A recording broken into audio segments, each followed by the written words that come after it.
This is entry 11 of Expedition Handheld. I'm Russ Crandall. And I'm Adam Patrick Murray, and we will be your guides through this journey of handheld gaming discovery. I just forgot what I was going to say for Buckle Up. Hold on.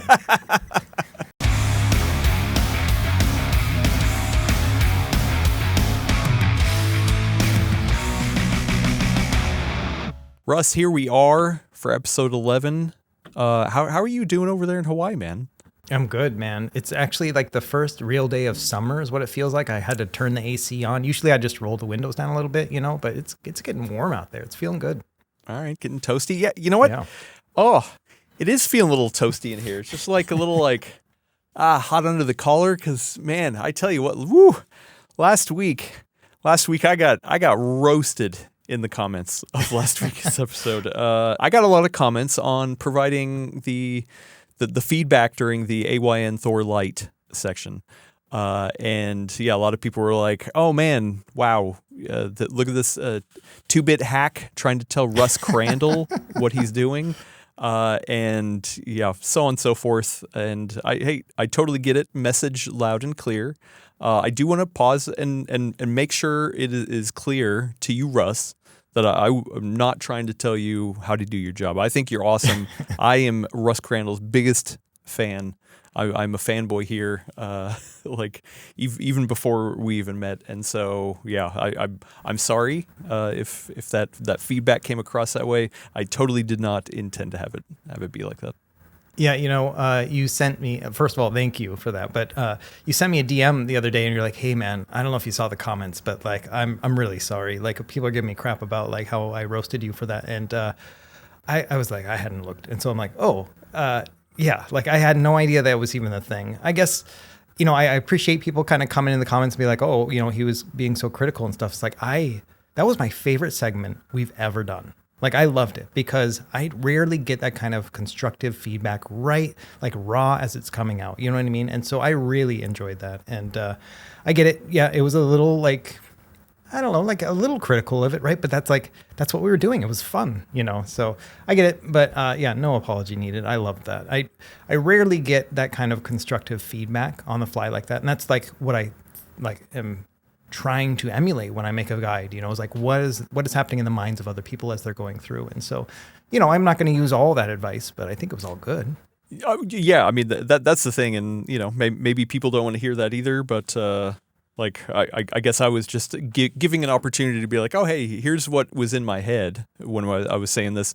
And I definitely have a kind of a mindset of like, if this is something that I would think, either by myself or private message you. I know we talked about the whole security thing that I actually have private message you before being like, hey man, yeah, I think you might be glossing over some of these security concerns. I should be able to say that in public too. I should put my money where my mouth is. So and 100%. Yeah, take it or leave it. I'm not saying you need to do these things at all. And actually, you know what? After reading a lot of the comments, it was very clear that people love how in depth you go in your stuff. And I mean, I do too, for sure. And I think if anything, it also helped. Maybe you also see that the kind of deepness that you go into, even though I can't tell if you're joking sometimes. If you're like, oh man, I released a 2-hour video, it's like Thor Light the movie or the Thor set up the movie or whatever. And I'm like, I wouldn't be worried about that, man. People, that's why people watch you. That's why people love you for sure.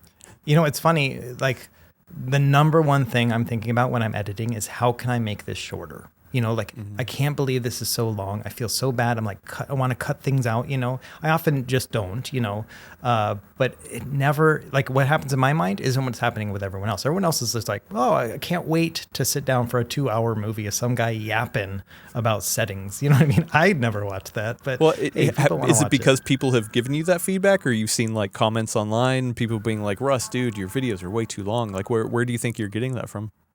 It's just for me as a viewer. Like I don't want to watch something that's super long. And so I've always tried to, my goal used to be 20-minute videos. Now I'm like 40 minutes, please. That's kind of where I'm at. Cause I understand that I do talk slowly and I do nitpick a little bit, but that's kind of, I don't know, part of what I like about me, too.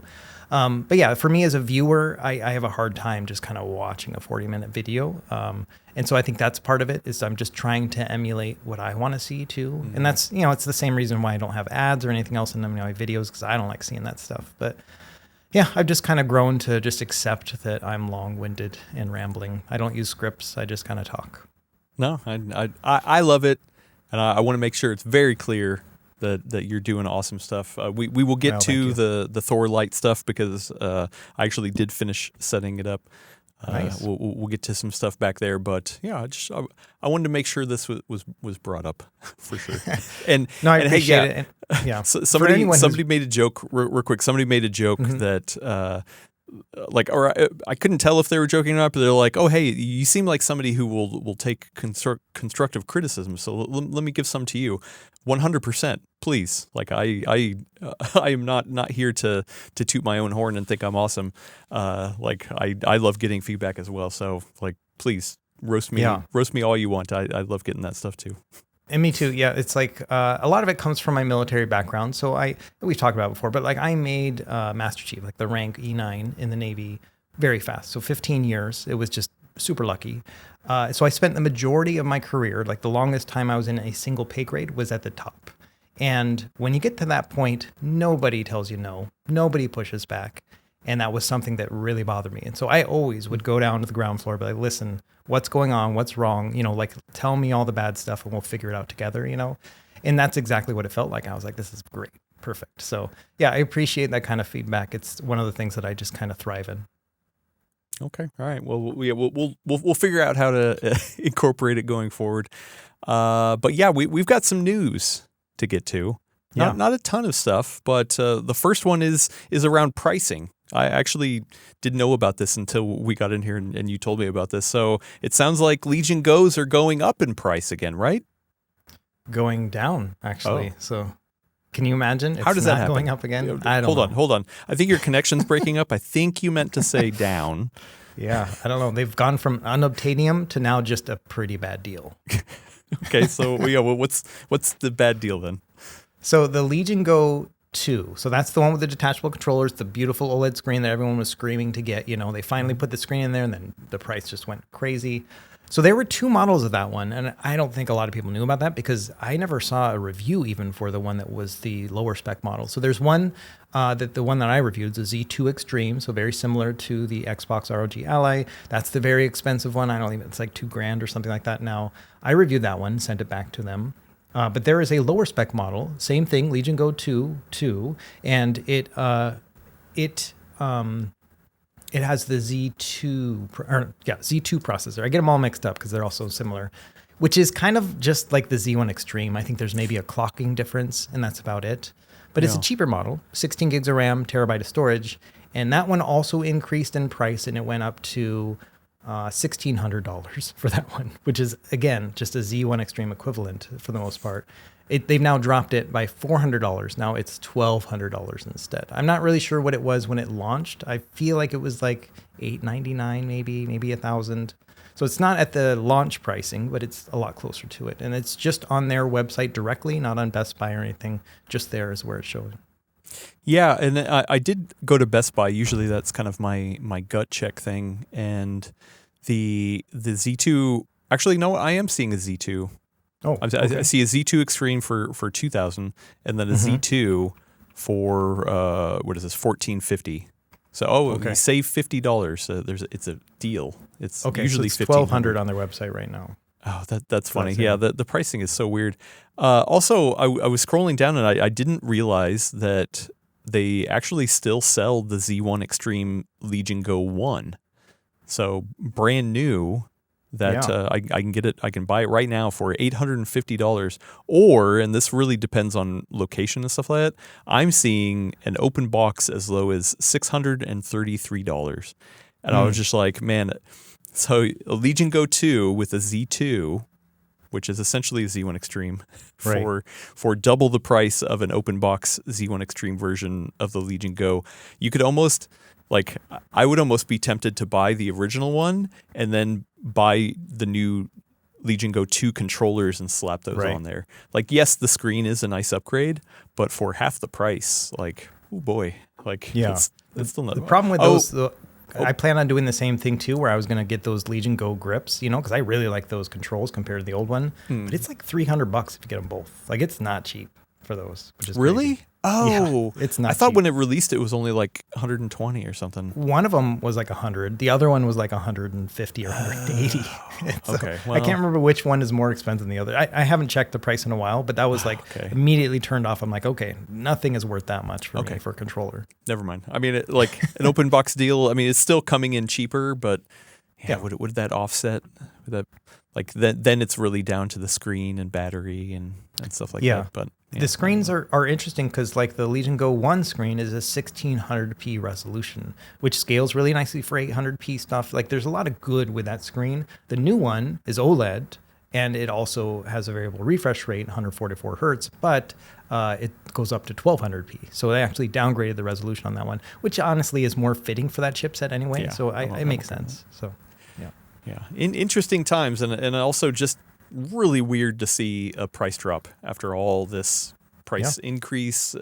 I mean, there's a lot of talk about stability in this space. Not even just handhelds, but all computer components. So it's just it's volatile, it's weird, and I guess just keep looking for deals, right? Yeah. The next one is an interesting one, because I was messing around with the Thor Lite. I did finish setting it up. Once again, we'll talk about that and what's in your pocket. In your setup guide, you recommend getting the dual screen version of MelonDS. Yeah, it's like a fork. Yeah, the fork. I pulled an update for the original version of MelonDS that has 2-screen support now. Yeah, so they actually merged in there. So the guy who made the Melon Dual DS fork, he actually did a PR like, hey, can you please merge this in? And then the guy, I guess, wasn't super responsive, the original dev, who's probably busy doing other things. And so he now merged it. And so, yeah, it looks like you can just use the official one now instead of that fork. Well, have you had a chance to use it yet, or? Yeah, and it works good. It's weird because the older versions of that dual DS fork had a lot of configuration options with it that they simplified over time. And now it's just basically you turn it on and they both work. You can still make custom screens for each of them, but it works pretty well as far as I can see. Yeah, I at least the one that I pulled, didn't give the option for centering, or not centering, but like that bottom screen you had recommended to put towards justify up, so you don't get the black bar. So by default, it just had it centered, so it did have a little bit more separation between the two. So, It's one of those where I think it's excellent for just like a newcomer. Just like, hey, here you go, 2 screens are working, and it's just kind of amazing, But yeah, if you want to get into the weeds, the fork still has a couple of those additional options. And you can also go in and it's like create custom template or something like that. You have to eyeball it, basically. I think I did it in my very first dual handheld guide, which got kind of replaced by this new Thor guide. And yeah, you have to go and kind of eyeball and be like, all right, does that look right? Okay, and then we'll try that one out and then go back and like, oh no, it needs to go a little bit shorter. So there are ways to do it manually, but I like the fact that it's automatic, especially for a starter guide. And I haven't tried this, and I'm asking you the question live here. If I wanted to then default to having the front end like Cocoon and all the stuff that you had me configure with the fork of MelonDS, do you think that is an easy transfer to say, oh, actually now just run it in vanilla MelonDS?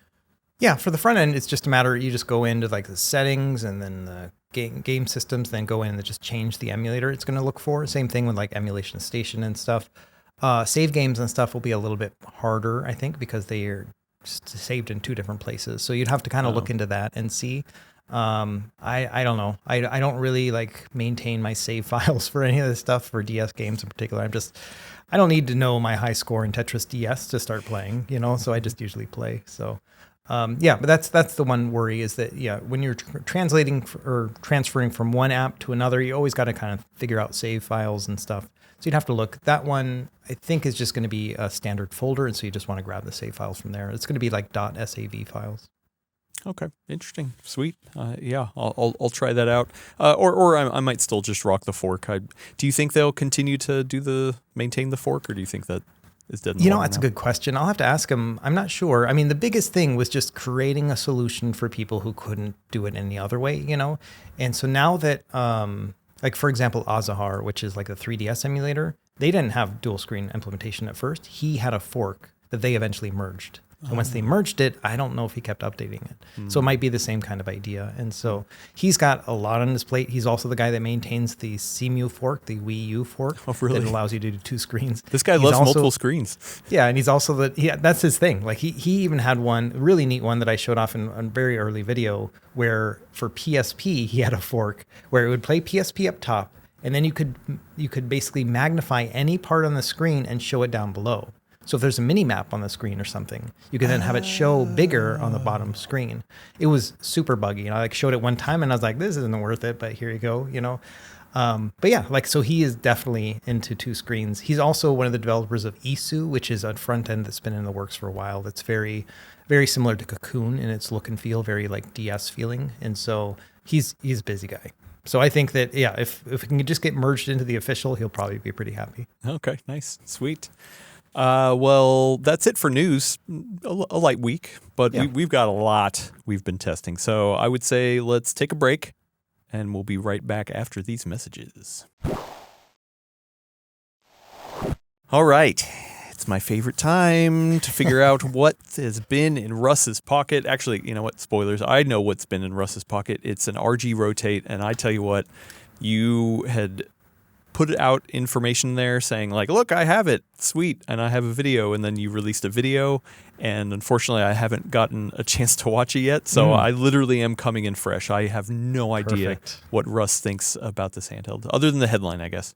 Yeah, so I quoted Marge Simpson in the headline. I was wondering how many people would notice it, because she has it's like a really old episode where she's holding a potato and she's trying to tell Bart to use that for his show and tell at class, and she's like, I just think they're neat.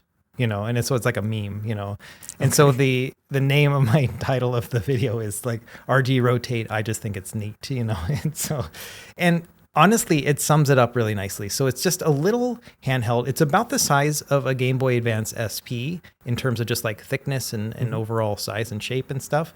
But, the magic thing about it, and audio listeners, unfortunately, you're not going to be able to see this, but it flips up like that. That's why it's called the Rotate, basically. And so it's kind of like I don't know, it feels a little bit T-Mobile, like sidekicky, and it's that's what I was going to ask. Satisfying. Yeah, is it fidgety enough, and does it have that really good snap of the T-Mobile sidekick? That was the first thing I've thought of. It's got such a good chunk, like you can probably hear it in the mic. It's just like it's really good. And it's all metal housing, so it's all metal in the back and stuff. Even the plastic one, so they have a plastic and a metal one. The plastic one, same thing, where it's got metal on the back too. Same satisfying thunk. Not quite as good as the all metal one, but man, still very good. Like better than you would think. When you open up like a Game Boy Advance SP, it's kind of like creaky and plasticky, This is more like just like thunk, like it's there, And so I think fidget-wise, I think a lot of people are going to enjoy that. All right. Well, it sounds like the cops are coming to take yours because they're so excited. Sorry. No, it's fine. So back when we saw the leaks of this stuff, we were theorizing like, oh, hey, are they trying to make this like a multimedia device, or is this like a cool lifestyle thing? Like, how much of that has come into play? Well, they kind of failed pretty bad at that. Like that's the worst thing about this is that the like using it as multimedia is kind of the worst because, well, first of all, it's only on one screen and it's on the back. So it's like when you're playing a movie or music or whatever, you're projecting it to everybody but you. And so it all sounds muffled to you. Yeah, the speaker. Sorry. Oh, okay. So there's just one speaker on the back, and that's it. And so listening, like while you're playing a game or trying to watch a movie or something, not great. There's also no headphone jack. So they took the worst part of the original Game Boy Advance SP and we're like, what if we also don't put a headphone jack? Yeah. So they didn't put a headphone jack. It's so courageous of them, just like Apple. I made that joke too in the video. Yeah. So no headphone jack, Bluetooth audio. So 21st century. So plugged in my AirPods or whatever. The delay is so bad because it's Bluetooth 5.0 that you cannot play a game on it. Like it just drives you nuts, And so I did like a full-on test where I was like, just pressing the jump button and watching where the character hit by the time you hear it, and then did it with Bluetooth headphones, and it's like a second later. It's rough. So those two are out. But a USB-C dongle works fine. You can use like a little, they have the little DAC ones, Okay. And so Well, I actually, I had a whole segment where I was like, hey, here are 4 that I tried out, and these are the ones that I like and stuff. And so it's not the end of the world. You got to live that dongle life, basically. Or if you have USB-C headphones, like that just have USB-C on them, then you could use that. But we shouldn't have to jump through those hoops, It's kind of crazy. I blame Steve Jobs. Well, what about the tape reel? When you were not a big fan of the whole tape reel aesthetic when the leaks came out. Where does it stand now? Still not a fan. I didn't even show it. Didn't even show it in the video. I could just go, and there's an app right there that'll show you cassette stuff. And I just put on PlexAmp, which is like what I use. It's like my home streaming media player, And so I was like, here's how I listen to my own music. I'm not going to use fake tapes or whatever. It's kitschy or something to me. I don't like it. Anyway, so didn't even show that off. But I think it'll work as an MP3 player. When you close it, you can have it set to either show like a clock like this, or you can have it just go to sleep, and it'll all work with the screen off and stuff. The unique thing about this is that it's the first small Android handheld that we've gotten where it's just like tiny and portable. Most of the times you get an Android handheld, it's a Retroid or something big, you can't really throw it in your pocket, or you've got those little Linux ones like your Miu Minis and stuff. But this thing is smaller than any other powerful Android handheld out there when it's closed up. When you open it up, it just feels like a vertical handheld, like a kind of like a small Game Boy Color, and it's comfortable to use, surprisingly. And that's the appeal for me right now, as this is my 3rd, 4th day owning the thing at this point. And I keep thinking about how this is going to be neat to just kind of, have a touch screen to be able to go, I'll switch my songs or whatever. It's like a really big iPod Nano, it had like a little touchscreen one like this that was a lot smaller. And so it kind of feels like that in some ways. So is this screen true 1-to-1? It is. So it's a square. Oh, okay. It's 720 by 720 aspect ratio, 3.5 inch display. I've never seen it on a handheld. Apparently it's been used on some like aftermarket Game Boy devices, but other than that, like not on an actual emulation handheld, we haven't really seen this. Okay, so and how does that translate to playing games on that screen? Like something like Game Boy Advance, right? You're gonna have top and bottom bars.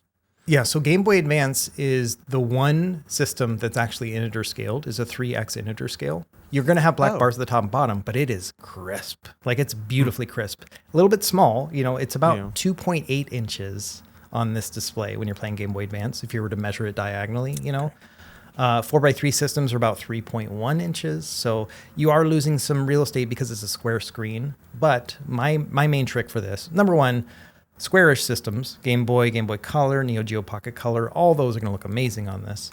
But I also think that if you are willing to go from 4x3 to 8x7, there's like that whole controversy with Super Nintendo and Nintendo, which one's the best aspect ratio.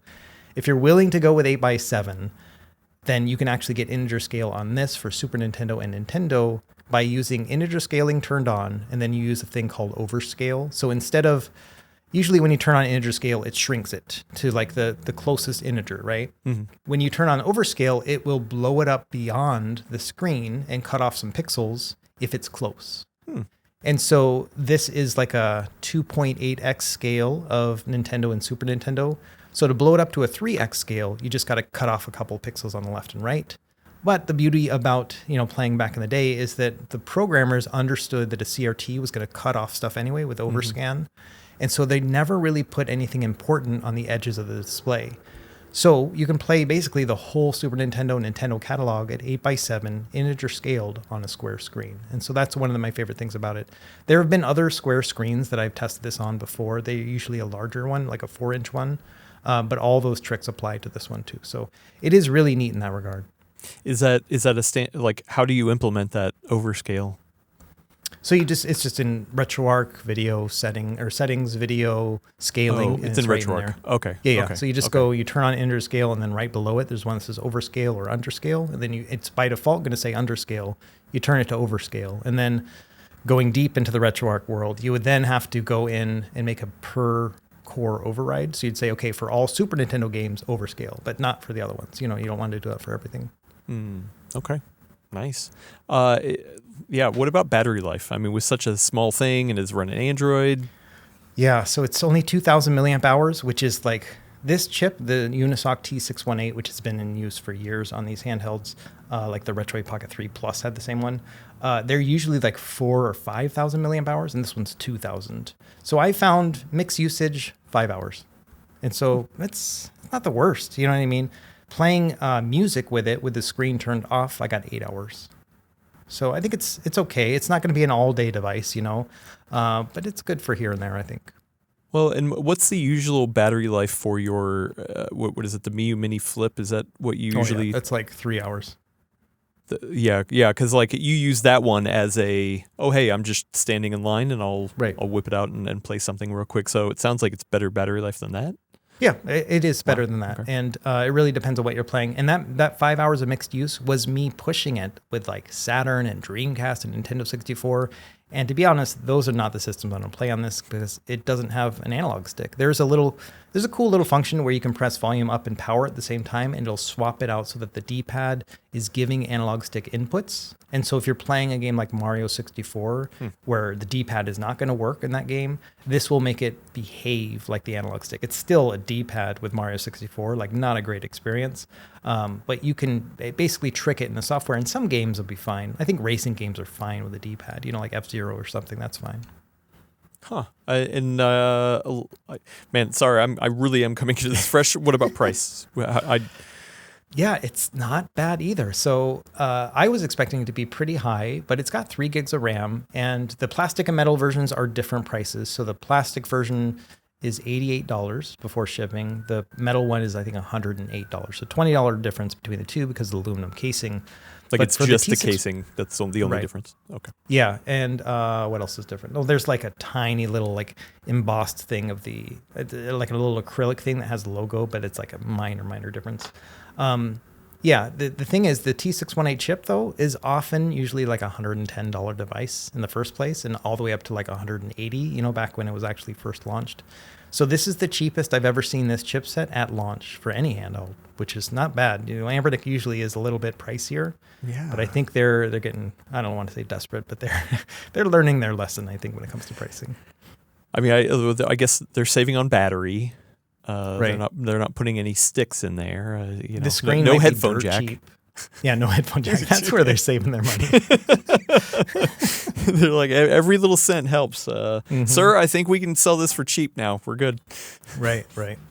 Yeah, it's interesting. The only other thing that is a cut is that there's only 32 gigs of internal storage on this. Obviously, you can use an SD card. There's an SD card slot. Okay. So no worries when it comes to game storage. But for app storage, if you wanted to store a bunch of like Android games, which I don't know if you'd want to do that, but you could do that. Or if you wanted to like have your MP3s on the internal storage or something like that, then maybe. But for me, it's been fine. I think that, I'm going to use PlexAmp as like my music player for this, and it's going to cache the MP3s, I think, on the internal storage, but that'll be something I'll have to clean out from time to time, I think, in case it gets really big. Who is this for then? Who do you think should look at this device, other than just pure novelty? Yeah, I don't think it's a good first-timers handheld. I do think that something like a Retroid or something is still just going to kind of be an all-in-one.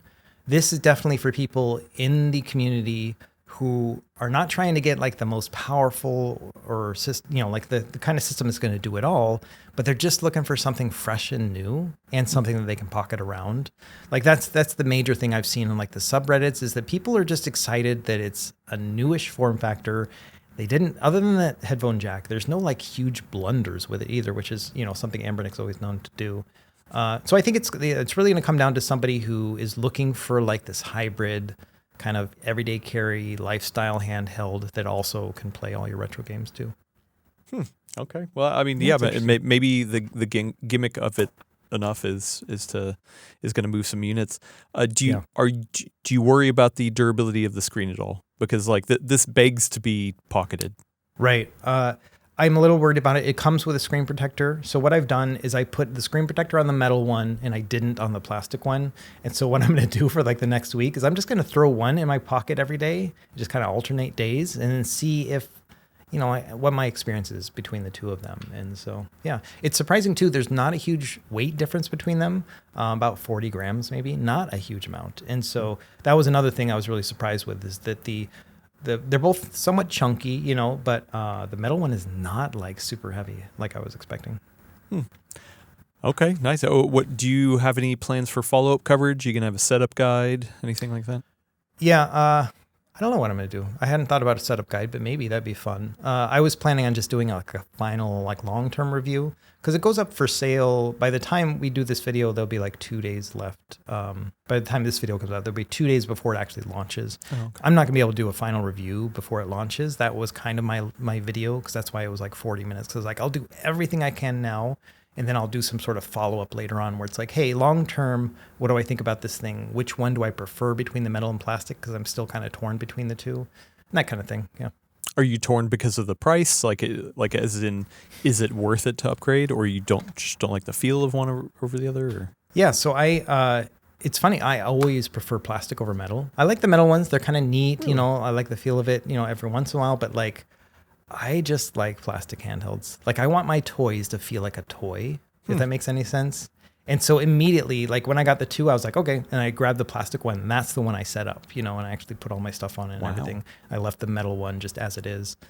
I got to say, man, I woke up this morning and I started messing with them and I was like, maybe I like the metal better. Like I've never thought that before, but I really do like the funkiness of the metal one too. So yeah, I'm torn. I mean, if anything, the sound, right? Like, I mean, it is such a unique thing. Like Yeah, it's metal like a versus fuck. plastic on a candy bar style, like whatever, Right. has, you know, it's just a feel kind of thing. This also carries along an audible Right. difference. Can you hear the difference? So here's the metal one. And then here's the plastic one. Oh yeah. Oh yeah. So it's like the metal one has a little bit more of a crispness to Yeah. it, and it Right, almost like and- reverberates a little bit more. exactly. And it's very similar when you're pressing the buttons. Same thing where the metal one has a little bit crisper, a little bit pitchier, like a little higher pitch compared to the plastic one, which has got a big thunk kind of feel. Again, both are satisfying, but they're kind of two different worlds. And so I'm just split between them right now. Interesting. And I'm sorry, you said it was $30 difference between them? 20. 20. Yeah, $20. Oh, okay. Yeah. That's not bad. Did it come with any other extras in the box? Anything else notable? You said screen protector, but So a lanyard. So if you wanted to like it's got a little lanyard holds like old school. okay. And also, so there's 2 different types of trigger buttons. So it comes with it completely flush. So there's like just a straight line here with the shoulders and triggers. And it's a little bit awkward to find the L2 and R2. You're not going to use them much other than like hotkeys, you know. But they do send like an extra one that you can set up. Very simple. You just have to pull off the back, then slot the other ones in. And so it makes them slightly raised. I don't want to focus too much here. Let's see if it'll go. Oh, come on, camera. There we go. Oh, So there we it's go. like slightly raised, you know, That's not bad, and then. that makes it a lot easier to find. But at the same time, it doesn't have that beautiful, like just Yeah. clean like line on it too. Does it feel like torn it's on going to that, catch too. in the pocket a little bit more too? Not or at no? all. No, Okay. not at all. Yeah. So my only major complaint about this software-wise is that both times that I've taken this back and forth from the studio to the house, my power button has gotten tapped in my bag, and then I pull it out of my bag and it's like hot. Oh, I hate that. Oh, Yeah. That happened with my my Thor light once. Mm. I was just like, I got it out and I was like, oh man, it's so hot, and I could see the screen on even though the lid underneath. was closed. And I was like, oh, whoops, I hit the power button. Yeah. Yeah, and so that's like the one thing I want to like see if they can do is like update the firmware to basically not let the power button turn it on while it's closed, basically. So that way, the only way that you would wake up from sleep is to rotate it out, which is not going to happen in your bag. Okay. Yeah. Well, hopefully. Yeah. And that's not an option right now to like have it turn on or off just by the screen. It does, but then if you tap the power button, it'll still also wake it. Oh, got And it. so I got want it. that Okay. power button to be disabled, basically. Oh, okay. Yeah. Yeah. So the power button would only work if it's open. Right. Because you don't want it to work when it's closed. Okay. Yep. Interesting. Well, Yeah, yeah. we'll I mean, good on Amber Nick for trying new things and experimenting. I do think, at least if anything, this brings some buzz and some excitement. Right. And they you know, the running joke with these guys is they make a new handheld every week, you know, but they've actually slowed down a lot in the past like 6 to 8 months and stuff. And so I like that they're taking their time doing some R&D maybe, I don't know, but they took their time with this one, actually got a home run. That previous one, the RG Vita, can forget about that one. That had zero innovations. This one is like all innovation. So Wait, it's did you review that one? It was so bad that I refused to review it. I like did an okay. impressions and I was like, I'm not even going to review this until they fix it. And they did fix some of the stuff and I just never reviewed it. Okay, I yeah, reviewed because there was two versions. There was a regular and a pro. I did review the pro, but I never went back and reviewed the original.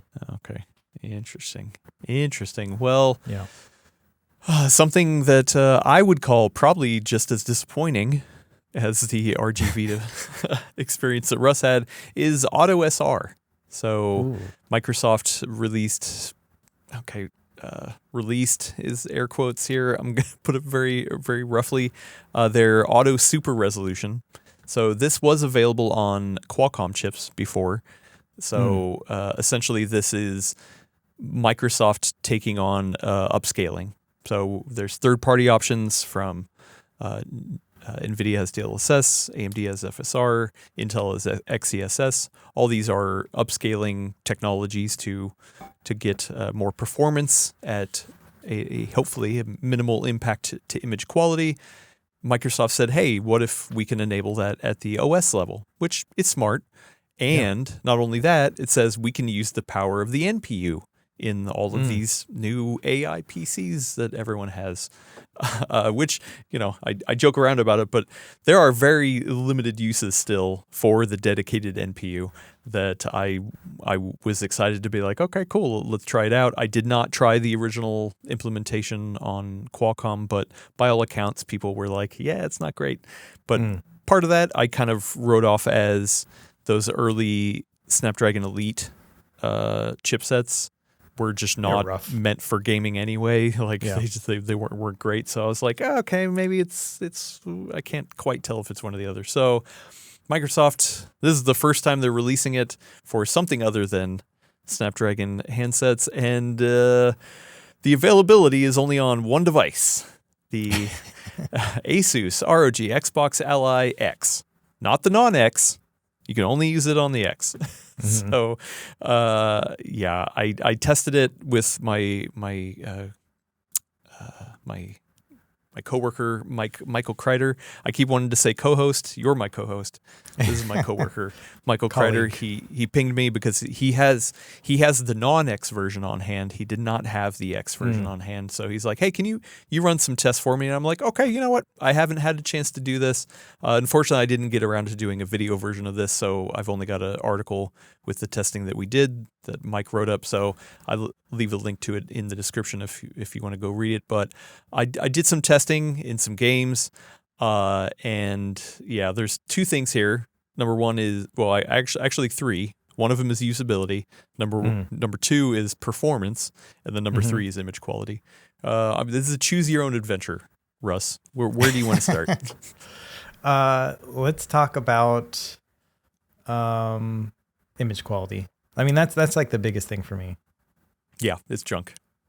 Oh no. So yeah, because it's basically it's playing it at 720p and then making it look 1080p. Is that what it's doing?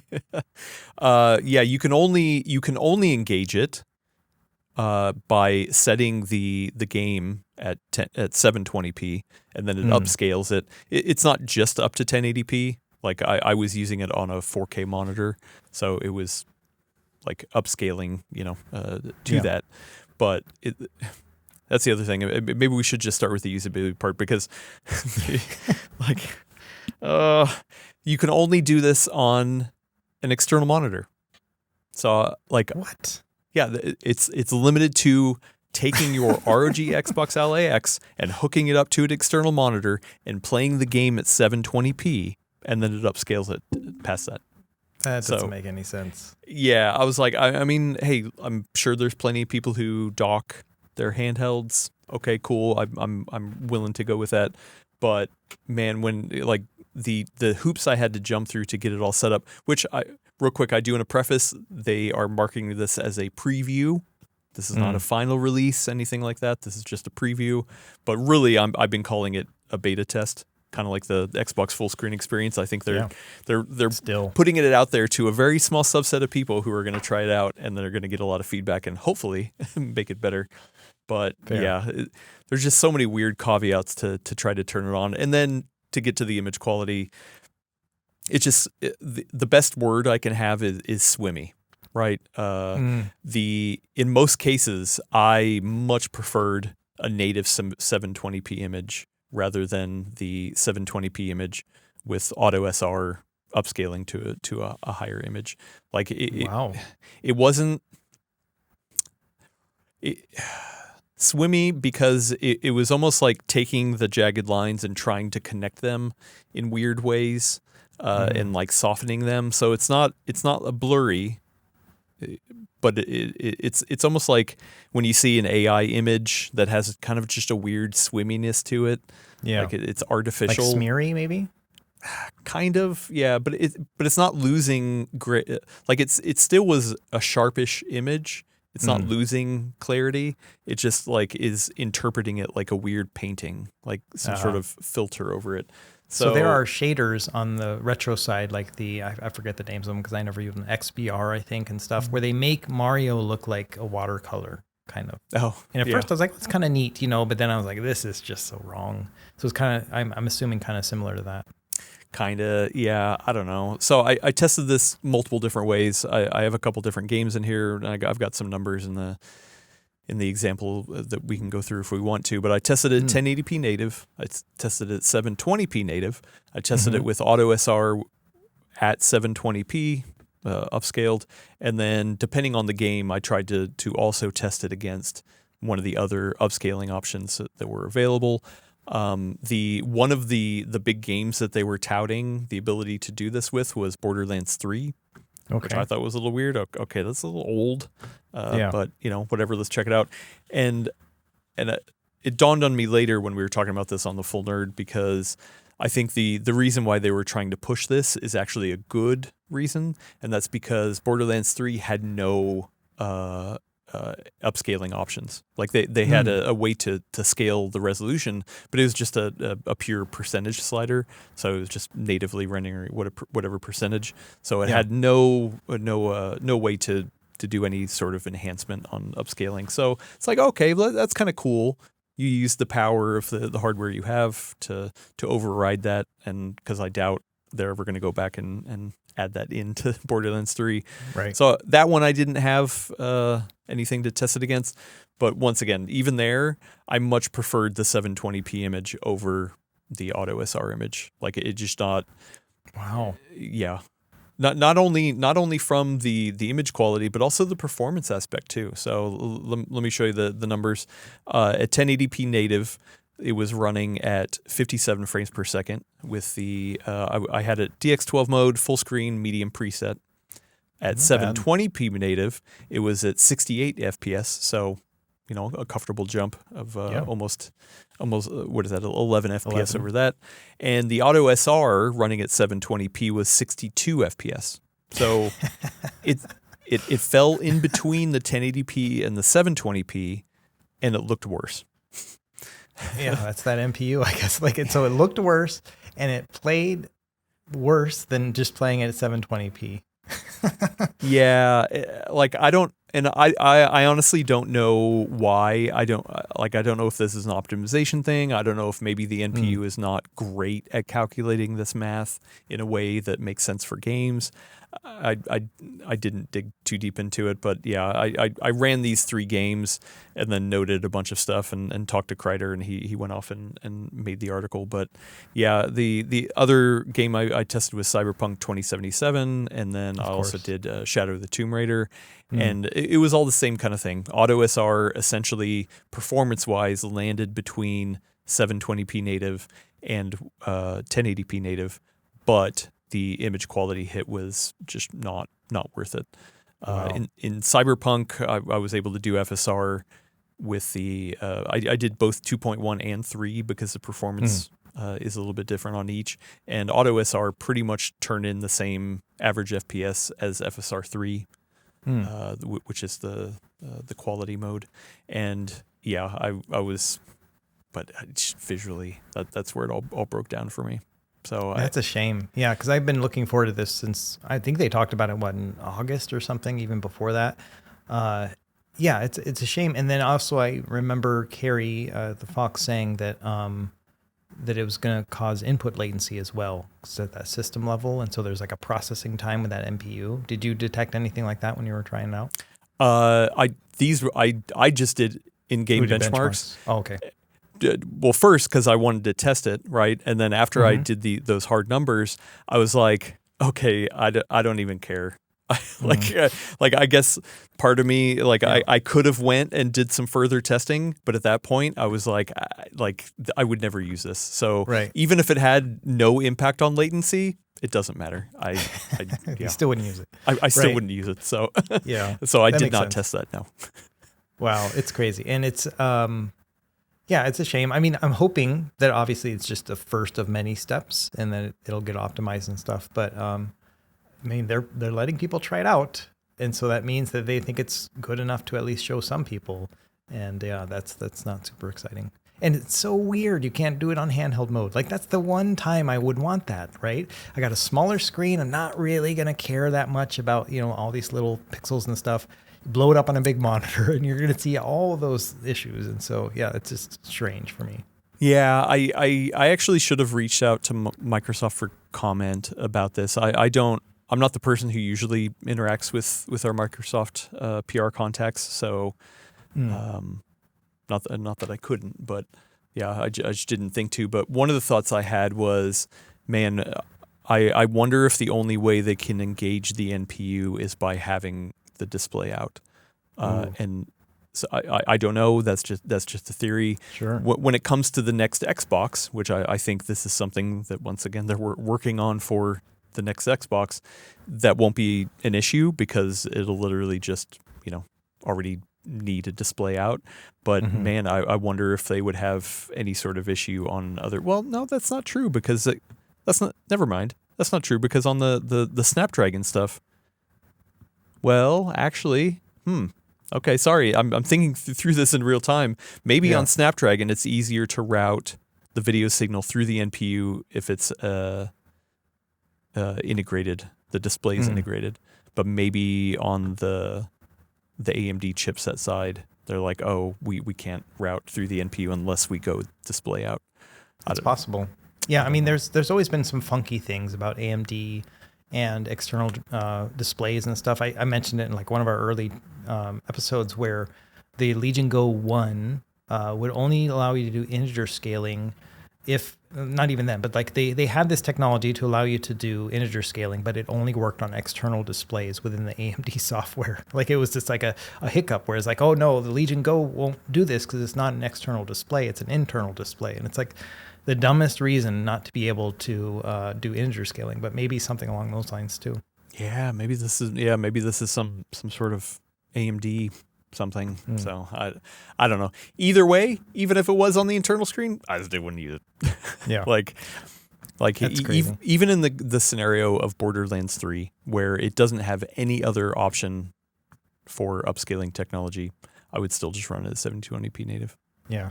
It's funny because, like I've gotten flack from people where I will mention it on a podcast or on a video or whatever. I'll say, the Z2 Extreme is basically the same between the Legion Go 2 and the Xbox Ally X.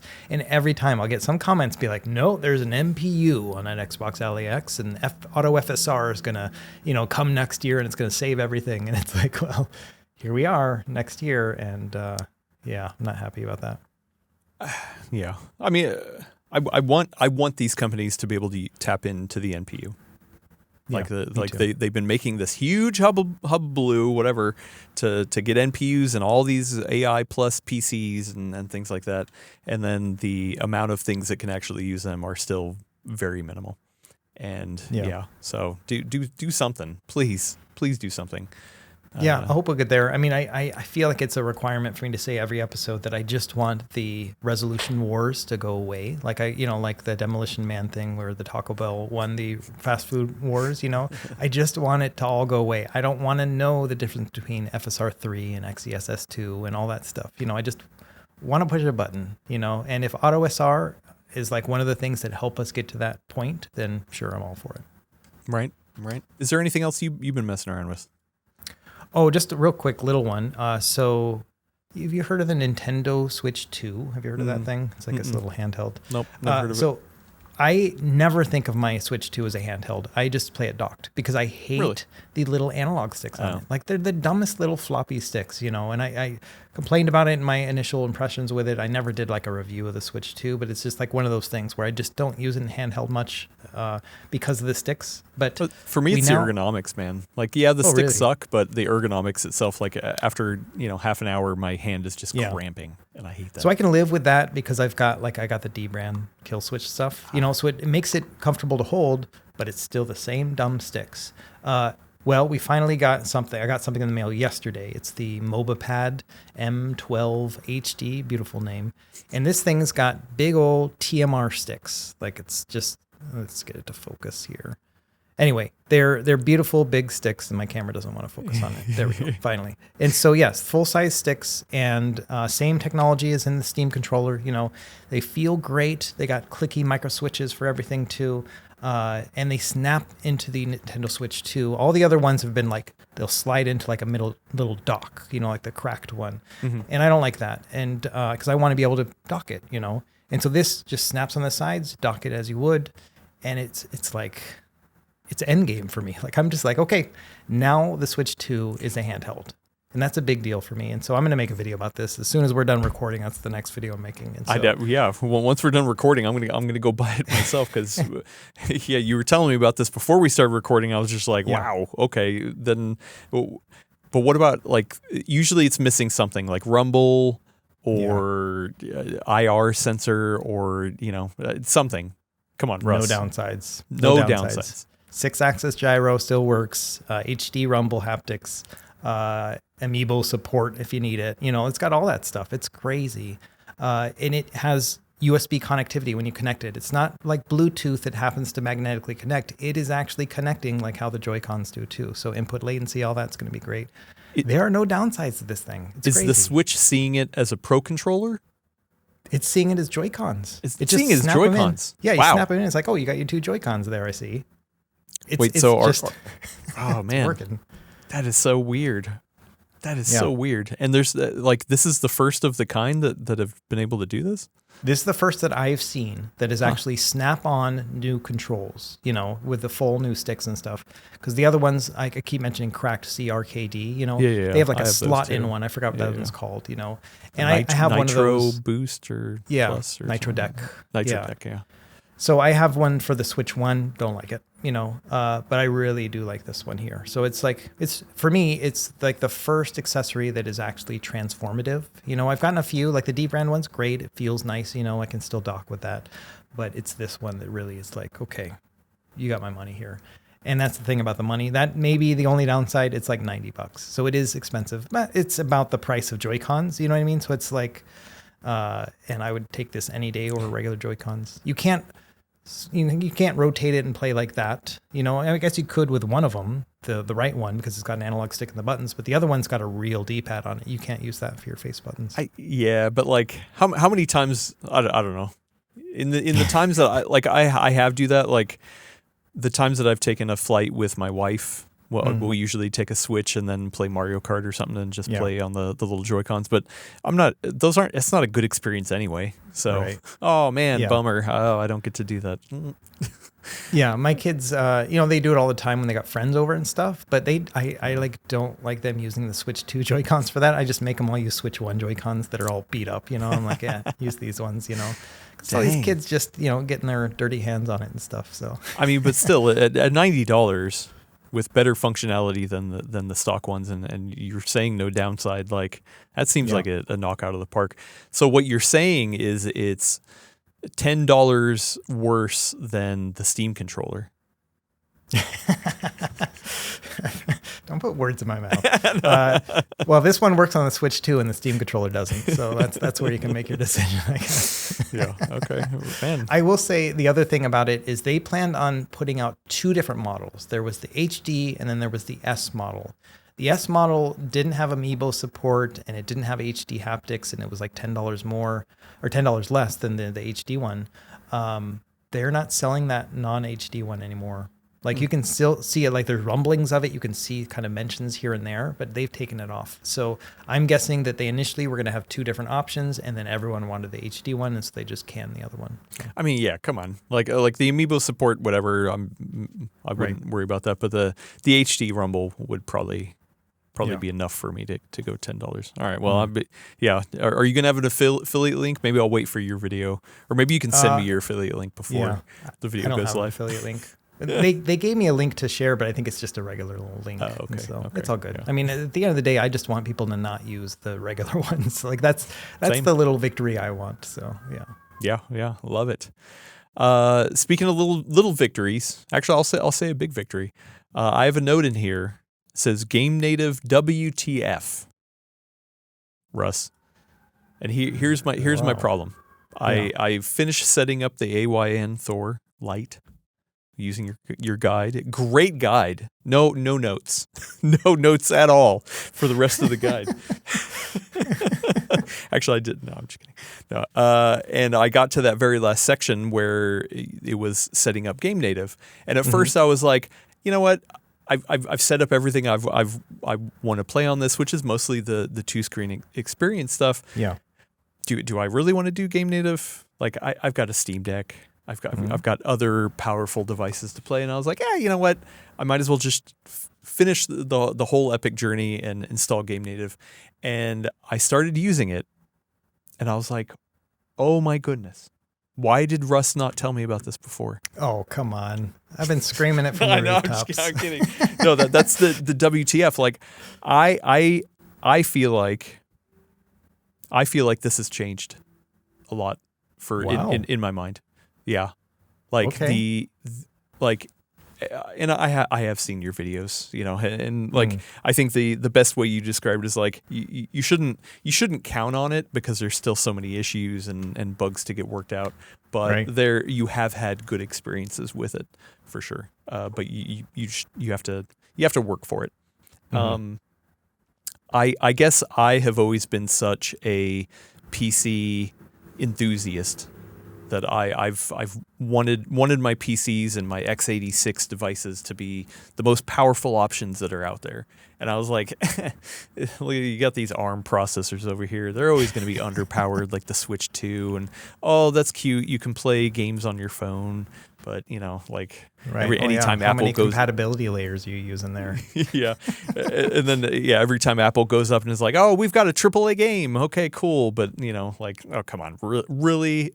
It's not as strong as my x86-based device. And then I played it, and I was just like, oh, my goodness. Like, sure, I was running into issues here and there, but I downloaded a bunch of games, and some games it just worked. And I was just like, wow, like, holy hell. And then like my mind immediately went to, I think this is the future of low end handhelds. Like I'm even willing to come out on here, and I think the next Steam Deck is going to be ARM based. Wow. So my theory is that they will have a Steam Deck Lite at some point based on the Steam frame or something like that, because that's a Snapdragon 8 Gen 3. So that's my guess, is that there'll be a light one, because it's, you know, you can't play AAA titles really on it. And so that's kind of what I was thinking. Something for lightweight stuff, and then obviously your Steam Deck too. But I mean, as of right now, you can't play your AAA titles on it. But like, if anyone has the ability to push through amazing translation layer technology, it's Valve and the work that's happening over there. Like, like Proton was worked on like, what was it, 2015, 2016 or something when that was introduced. Like, and I like even during the original Steam Deck launch, there were still bugs to be worked out, and it's not like Proton was perfect either, but they've continued to iterate on it, and it's in a great place now. What does that look like for whether it's FEX or, you know, whatever the translation layers that get integrated into it? What does that look like in the future? Like in 5 years' time? Yeah. Like I don't know. It's exciting. Yeah. Yeah. So like I was playing it on the AYN Thor Lite, and and obviously the chipset in there is the 865, Yeah. and like I was able to mostly play indie games and things like that. And I was like, okay, well, what happens if I do load something up that has more grunt? And I looked in my drawer of phones, and I have an old Asus ROG Phone 8 Pro, I think this is. So this has name. Yeah, right. This has the Snapdragon 8 Gen 2 in it. Okay. And like then, the regular Thor. Yeah, right. And so I was like, okay, cool. Like, what would I expect if I did kind of step up to that tier performance? And then also, I got a package in the mail from MCon. They sent me over their pad, and now I'm escaping the name of what this is called. Do you remember? It's just called the MCon. Oh, really? Oh, okay. Yeah, this is the MCon. I got my white one right here. Yeah. Oh, yeah. Oh, I like the white on black. That's pretty nice. Yeah, it's nice. Yeah. So they sent this over, and I was like, oh, okay, cool. I'm gonna throw. I'm an Android person, so you have to, for Android users, you got to stick on a little ring on the back, and I was like, I kind of don't want to put that on my normal phone, so I'm gonna put it on one of these phones that I have here, and set it up there. And I was surprised when I loaded Cyberpunk 2077 on this thing. Whoa. And at the lowest settings and at 720p. With some real aggressive upscale. I think it was like 50% upscale. So, whatever the math is on that, I was getting like an average of like 8 FPS. So not great, right? But it worked. It did. And I was like, crazy. There's no way. I'm surprised you had that much storage space. That's why I usually don't play these like high profile games, because I don't got the space for it. Yeah, I think the one that they sent here, I guess I don't know how big it is, but I think it's like 2 terabytes maybe. Jeez. I guess I can look. Oh no, it's 1 terabyte. Still, yeah. Crazy. So like, I don't know, man. Like I am all on board on this now, and like I've been diving into my huge list of Steam games. I think I have like 1,700 or something. Just being like, will that work? Ooh, will that work? Oh, let's try this. Will that work? I gotta say, it factors into my purchasing decisions now. What I will often do is when I'm hovering over the buy button, I'll scroll down to the bottom of the Steam page, and it'll say like minimum file size requirement. And if it's like under 10 gigabytes, I'm like, that's going to be probably good for Game Native. You know what I mean? Because it's usually the lighter games, So like Mouse PI for Hire, a brand new game, right? And I was like, let me just try it out. Works great. I've only played it on ARM devices. The mixtape game just came out today, that like music game.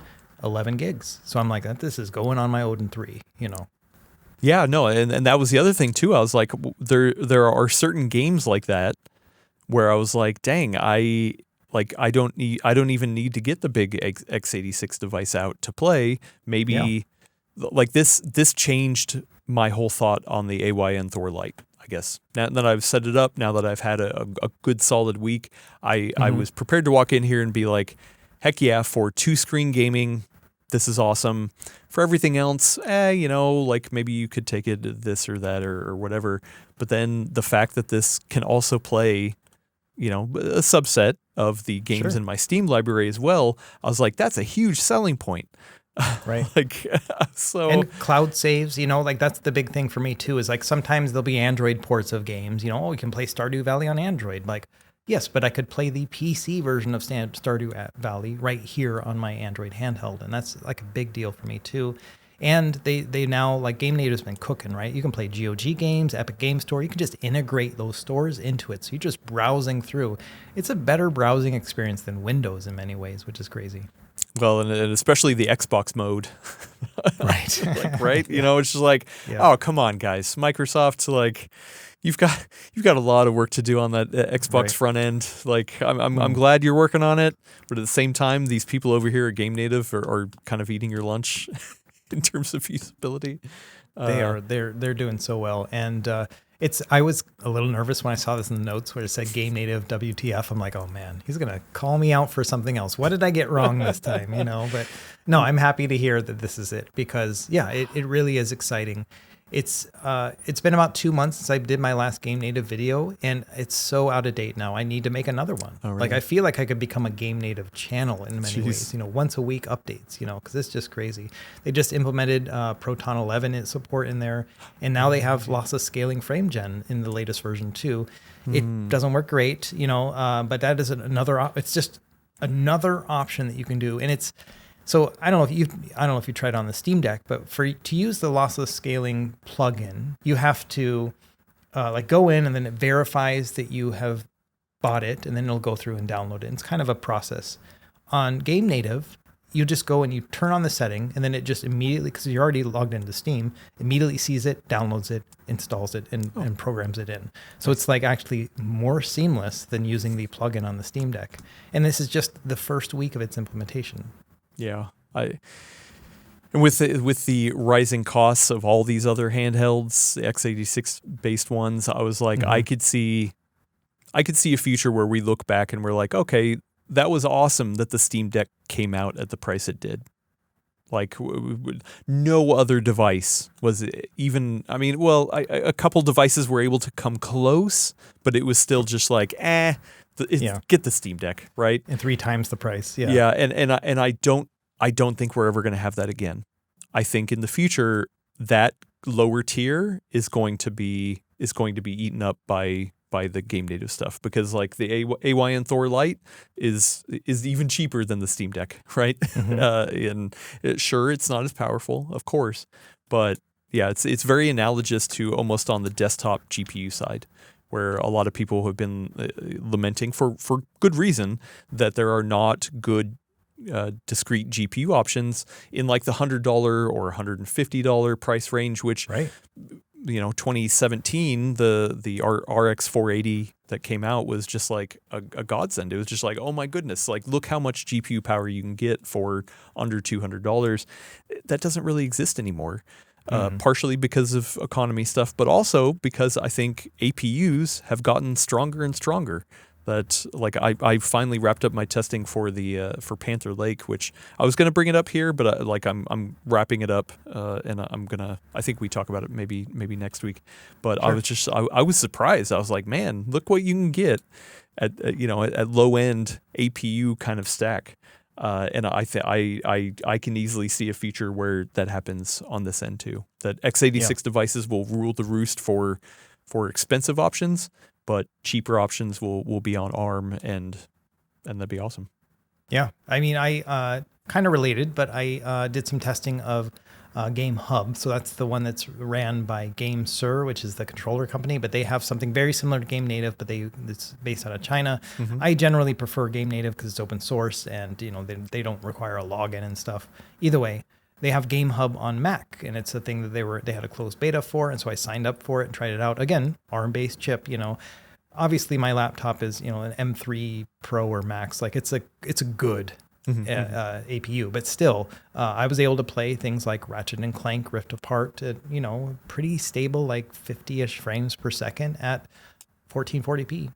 Like just doing that, no graphics card, and just playing it through translation layers. So the future of ARM, I think, can be beyond just playing on these handhelds. I think it's going to expand to other things too. And true, man, if the Game Native team gets on Mac, that'll be amazing as well. The lead dev of Game Native, he's a real great guy. He's very much so interested in the Android ecosystem, so I don't think they're going to branch out, at least not anytime soon. But yeah, really, really awesome. Yeah. So. Anyway, you opened up my eyes, Russ. I was almost not going to install it because I was like, wow, come on, I'm not going to do flattered. it. And then I did, and now I'm just, I can't wait to go try it on more devices. I guess last note real quick, then I was thinking, okay, crap, we were talking about the AYN Thor Lite and it being good enough for the dual screen stuff, which I totally think it is. Now I have Azahar set up. I was able to figure out the game issues, no problem there. So nice. I was playing games and everything that I was playing, I did not run into an issue. But then when I factored in the ability for it to play PC games as well, I was like, oh, maybe I would shell out the more money just to have the ability to do that and step up to the non-light version. So Yeah, it really, and that's the basis of my review is basically, listen, it's good enough for 3DS and 2DS or DS, and then also PS2 and GameCube. I think they're all within the realm of possible. But if you are going to focus on PC gaming and Switch emulation, then the other ones are going to be a better deal. That doesn't mean you can't play those other games on there. Like my best example with the Snapdragon 865 is like a game like Ball Pit or Celeste or Dead Cells, Stardew Valley. All those are going to be great on there. Yeah, Slay the Spire 2, whatever. Like those are all going to be good. But if you're trying to bump up to something with like a 3D graphics going on, or like an older Xbox 360 era title, that's where the Snapdragon 8 Gen 2 and beyond are going to be really great. Yeah. So crazy times. And actually, funny enough, I might be getting my hands on a device that has the, what is it? The Gen 5, is that the newest one? Oh yeah, that's crazy. I haven't even tried that one out. Is there? Do you know the support yet for those? It's the same GPU series as the Snapdragon 8 Elite, so it's going to run into some compatibility issues, but a lot of that is actually going to be with like Switch emulation. Game native and stuff like that actually does really well with the Elite. It's surprising. And so that's in my Odin 3, and that's what I use mostly for my PC gaming. And it's rare when I run into problems, and it's really interesting. One of them I've been really eyeballing is I don't know if this is one you're getting, but like the Lenovo Tab. I forgot what it's called, Legion Tab or something like that. Oh yeah, they do like new iterations every year or so. I bought last year's Tab just recently, the Snapdragon 8 Gen 3. So the same, it's in the Steam frame, and it's just a little 8-inch tablet, and it's amazing. Like I got to make a video on that one too. That one actually has a handheld you can slot into and then use it like a handheld. It's called a G9. The G9 you can only get in China, which is just so strange. So I had to get it from a guy who had imported it in, basically. But yeah, so yeah, I got it. Wait, did you do a video on that? Not yet. Okay. I just, this is like in the past week. Oh, okay. But yeah, like it's interesting, and it's like a really lightweight Lenovo Legion Go is what it feels like. It's pretty cool. Yeah. Or I mean, the other way to approach it too, and I know Mr. Prime had done a video where he had gotten what was it? It was a phone from one of those NVMO companies for like a real cheap phone, and then just turn that into a dedicated handheld device. And yeah, I was just like, oh, okay, yeah. If you have an old phone laying around and maybe it has enough power that you can just turn it into a device, there's more options than ever. Yeah, it's really surprising. So, yeah. You know what else is surprising, Russ, is that we haven't taken another break yet. So we need to rectify that, and we will be back after this.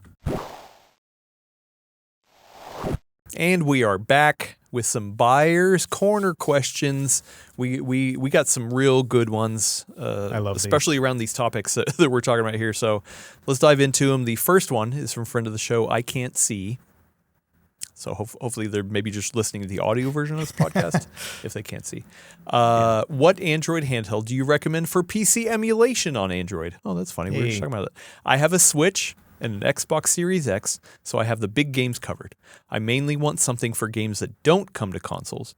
I have an MCon, so I can use it with a small tablet if need be as well. So, yeah, we were just kind of talking about this, but do you have any recommendations for an Android handheld? So handheld specifically for PC emulation, the best right now, I would say, is that Odin 3 that we were talking about before. It's expensive. I think it starts at like $400, so it is an expensive handheld. But, beautiful 6-inch, 120 hertz OLED display, 1080p. So it's going to be nice. I mean, that's what I'm using for PC emulation. But you can always go a rung down to the Snapdragon 8 Gen 2 handhelds, which are still going to give you great performance. Not really going to be pushing it as far as the Odin 3 would, but so there's one called the Odin 2 Portal, and that one's got the same chipset, but a 7-inch 1080p OLED display made by AYN, same people as the Thor and the Odin 3. So Odin 2 Portal is great. And then also I would say the Retroid Pocket 6 if you want something a little bit smaller. So that's going to have a 5.5-inch display, so same as the Switch Lite, also OLED 120 hertz with the Snapdragon 8 Gen 2. Both the Odin 2 Portal and the that one's on sale right now, but they're both $250 between that and the Retroid Pocket 6. So that's a pretty good price for what you're getting there at $250 and you're trying to play PC games. That's where I would go. If you're willing to spend more, $400. If you don't specifically want a handheld. You said I could use a small tablet. So something like that Lenovo Tab I was just talking about with the Snapdragon 8 Gen 3, I ended up paying around a little bit under $400 for it. And that's with an 8 Gen 3 in it, real nice 8-inch display. So you could find something along those lines. But even then, you can get like there's a company called Aldo Cube, and I did a review about that. It's like, I think the name of the video is We Need to Talk About Tablet Gaming. That one did a pretty good job too. An older Snapdragon, but still pretty darn good. I wouldn't use an MCON with a tablet. I would use... the one I would recommend is the GameSir X5 Lite. So that's like a $15, $20 telescopic controller that you can put around it. It only works with USB-C, so you'd have to get one that kind of snaps in place with that, either a phone or a tablet like that. And that one's great. Like that's the one I use all the time. I've been using it a lot with the Legion Tab when I'm not using that full-on controller thing. Okay, nice. So it sounds like start looking at that 250-ish price point. Yeah. Depending on the Snapdragon size. 8 Gen 2 really. Yeah. Okay. And then say $150 to step up to the Odin 2, is that what you said? Odin 3. Odin 3. How much tangible performance are you getting for $150 more dollars? So to give you an idea, with the Snapdragon 8 Gen 2, let's take a game like BioShock Infinite. So that is like a late stage Xbox 360 era game, right? 10 years old at this point or so, but still a 3D game, pretty intensive settings and stuff. You can play that on the Snapdragon 8 Gen 2. You're going to get close to 60 frames per second. It's going to feel good. The device is going to cook while you're doing it. Like you're going to have to put it in like high performance mode, put that fan on and stuff, but you can do it.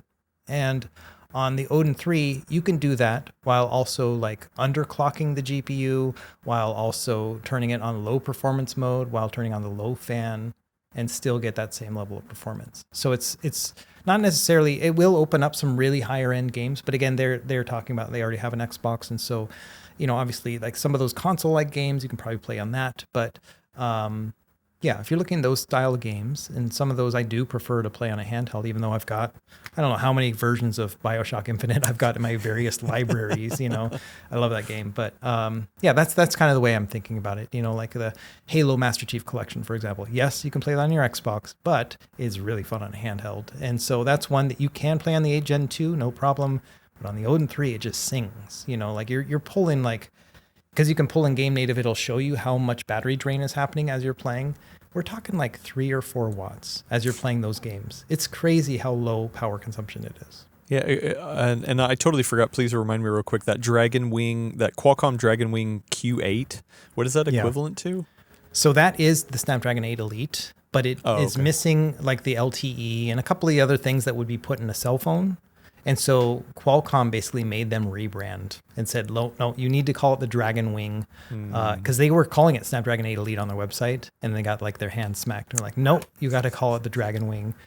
And so now everything says Dragon Wing, but it is the 8 Elite. In some ways, it actually performs a bit better than an 8 Elite because it doesn't have all those things on the chip. And so it actually ends up being a bit more efficient. And so, yeah, it's an 8 Elite. Okay. Yeah. Well, yeah. Wow. For $400. Oh, wait, hold on. This Odin 3, it's only got UFS 3.1. So that's a deal breaker for me. That's true. It did get that downgrade. Dang it. I actually got an email from someone the other day. I was like, hey, can you buy another Odin 3 and then test the two of them between the one you have and that one and see? And I'm like, that's interesting, but that's also a $400 test that I would have to do. And I'm not sure what I would see between them. But it's I don't know. If I had infinite time, those are the kind of tests I would love to do, but I'm not sure if I can get to that one. Yeah. Okay, next question is from Lasborg. I have been a fan of Russ since I set up my Ambernick RG351V during the pandemic. My preferred systems to play on it are the original Game Boy and Game Boy Color. I think that the screen is a bit small for my liking, especially when set up with borders and integer scaling, and I have been thinking about an upgrade. I have a Steam Deck for the Big Boy emulation. I like how they put Big Boy in quotes, and capped as well. And I also have a DSi XL and a 2DS XL and a Switch, so I'm covered for more modern stuff. I'm not really looking for GBA emulation since I have no nostalgia for that handheld. I have been eyeing one of the Square devices like the Cube XX or the Powkitty RGB 30 that Russ has talked about before both seem more or less the same. I do prefer the more boxy look of the RGB 30 to the more roundish Cube XX. There's also the RGB 20 SX, but ergonomics on that seem awful. What would be your pick of those? Wow. Okay. So those are deep cuts right there. You know, the RG351V, I don't know if you ever saw that. That was what I used to call the Wood Boy. That was the one that had like a wood grain look to it, and it looked kind of like a Game Boy. Very strange handheld.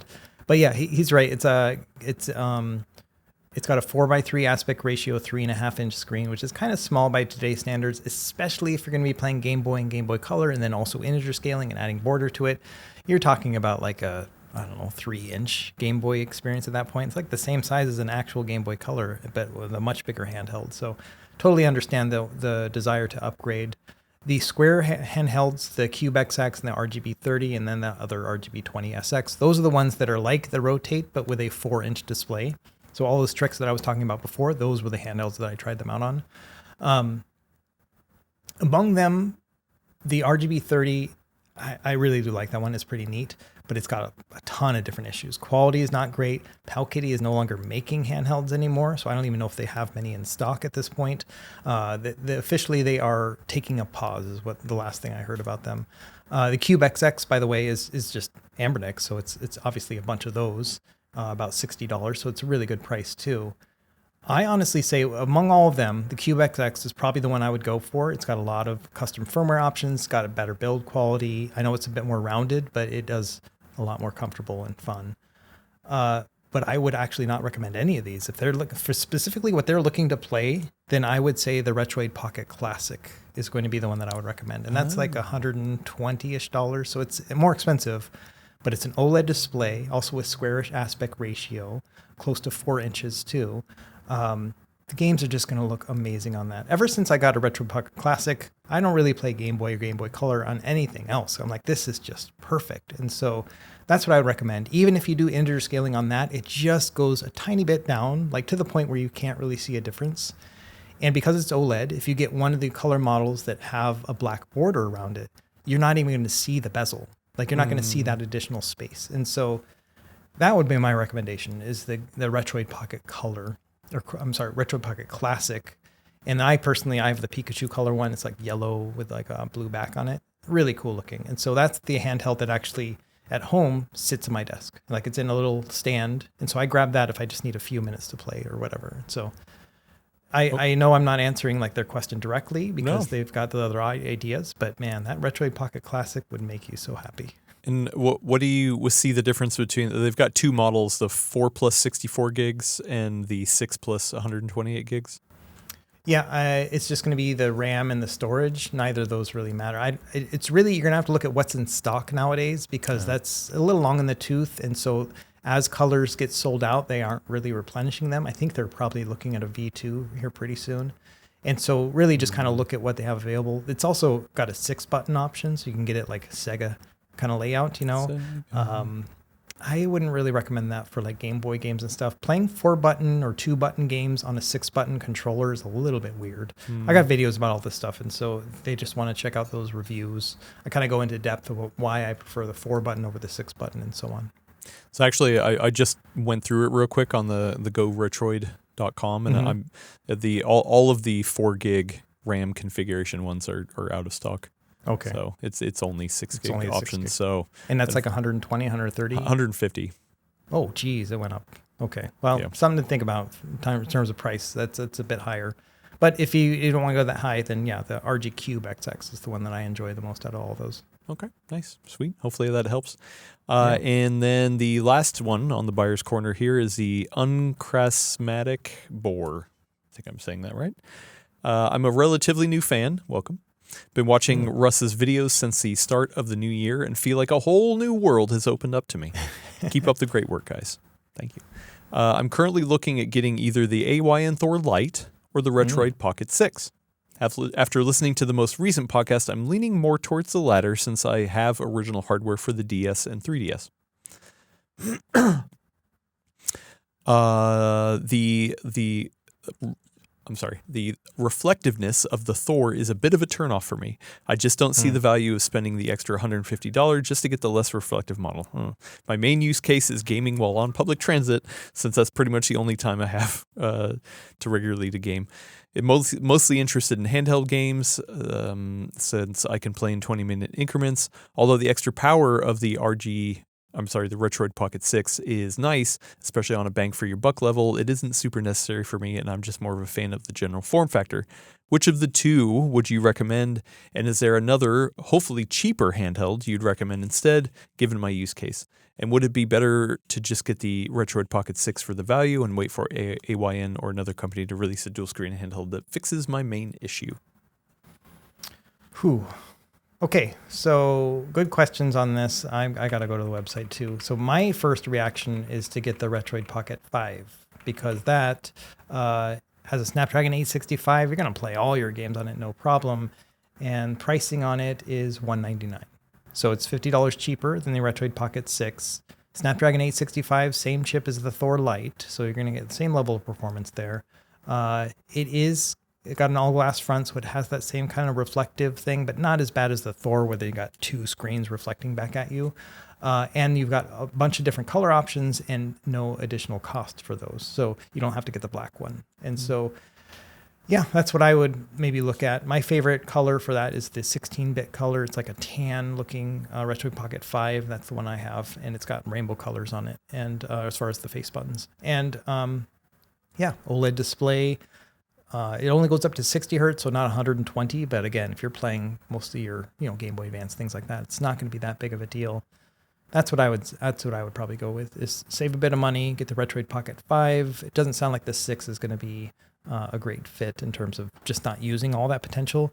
And the Snapdragon 865, like we were already talking about with the Thor Lite, I can play up through PS2 and GameCube for the most part, and so that's going to be pretty nice, and a few PC games. Okay, yeah. So two things on my end is that they said they're mostly interested in handheld games, so GBA, DS, 3DS, and PSP. So that, and then they also talked about the fact that they're on public transit. The first thing that actually came to mind that is cheaper than the AYN Thor Lite, which I think would be a good fit for this, that's actually probably would be my pick, is that is the what about the RG DS? Especially with all the new fixes and stuff like that.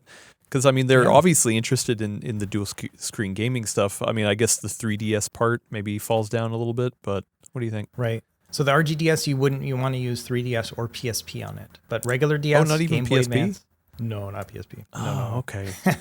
You can play a couple games, but it's going to be really light stuff. Yeah.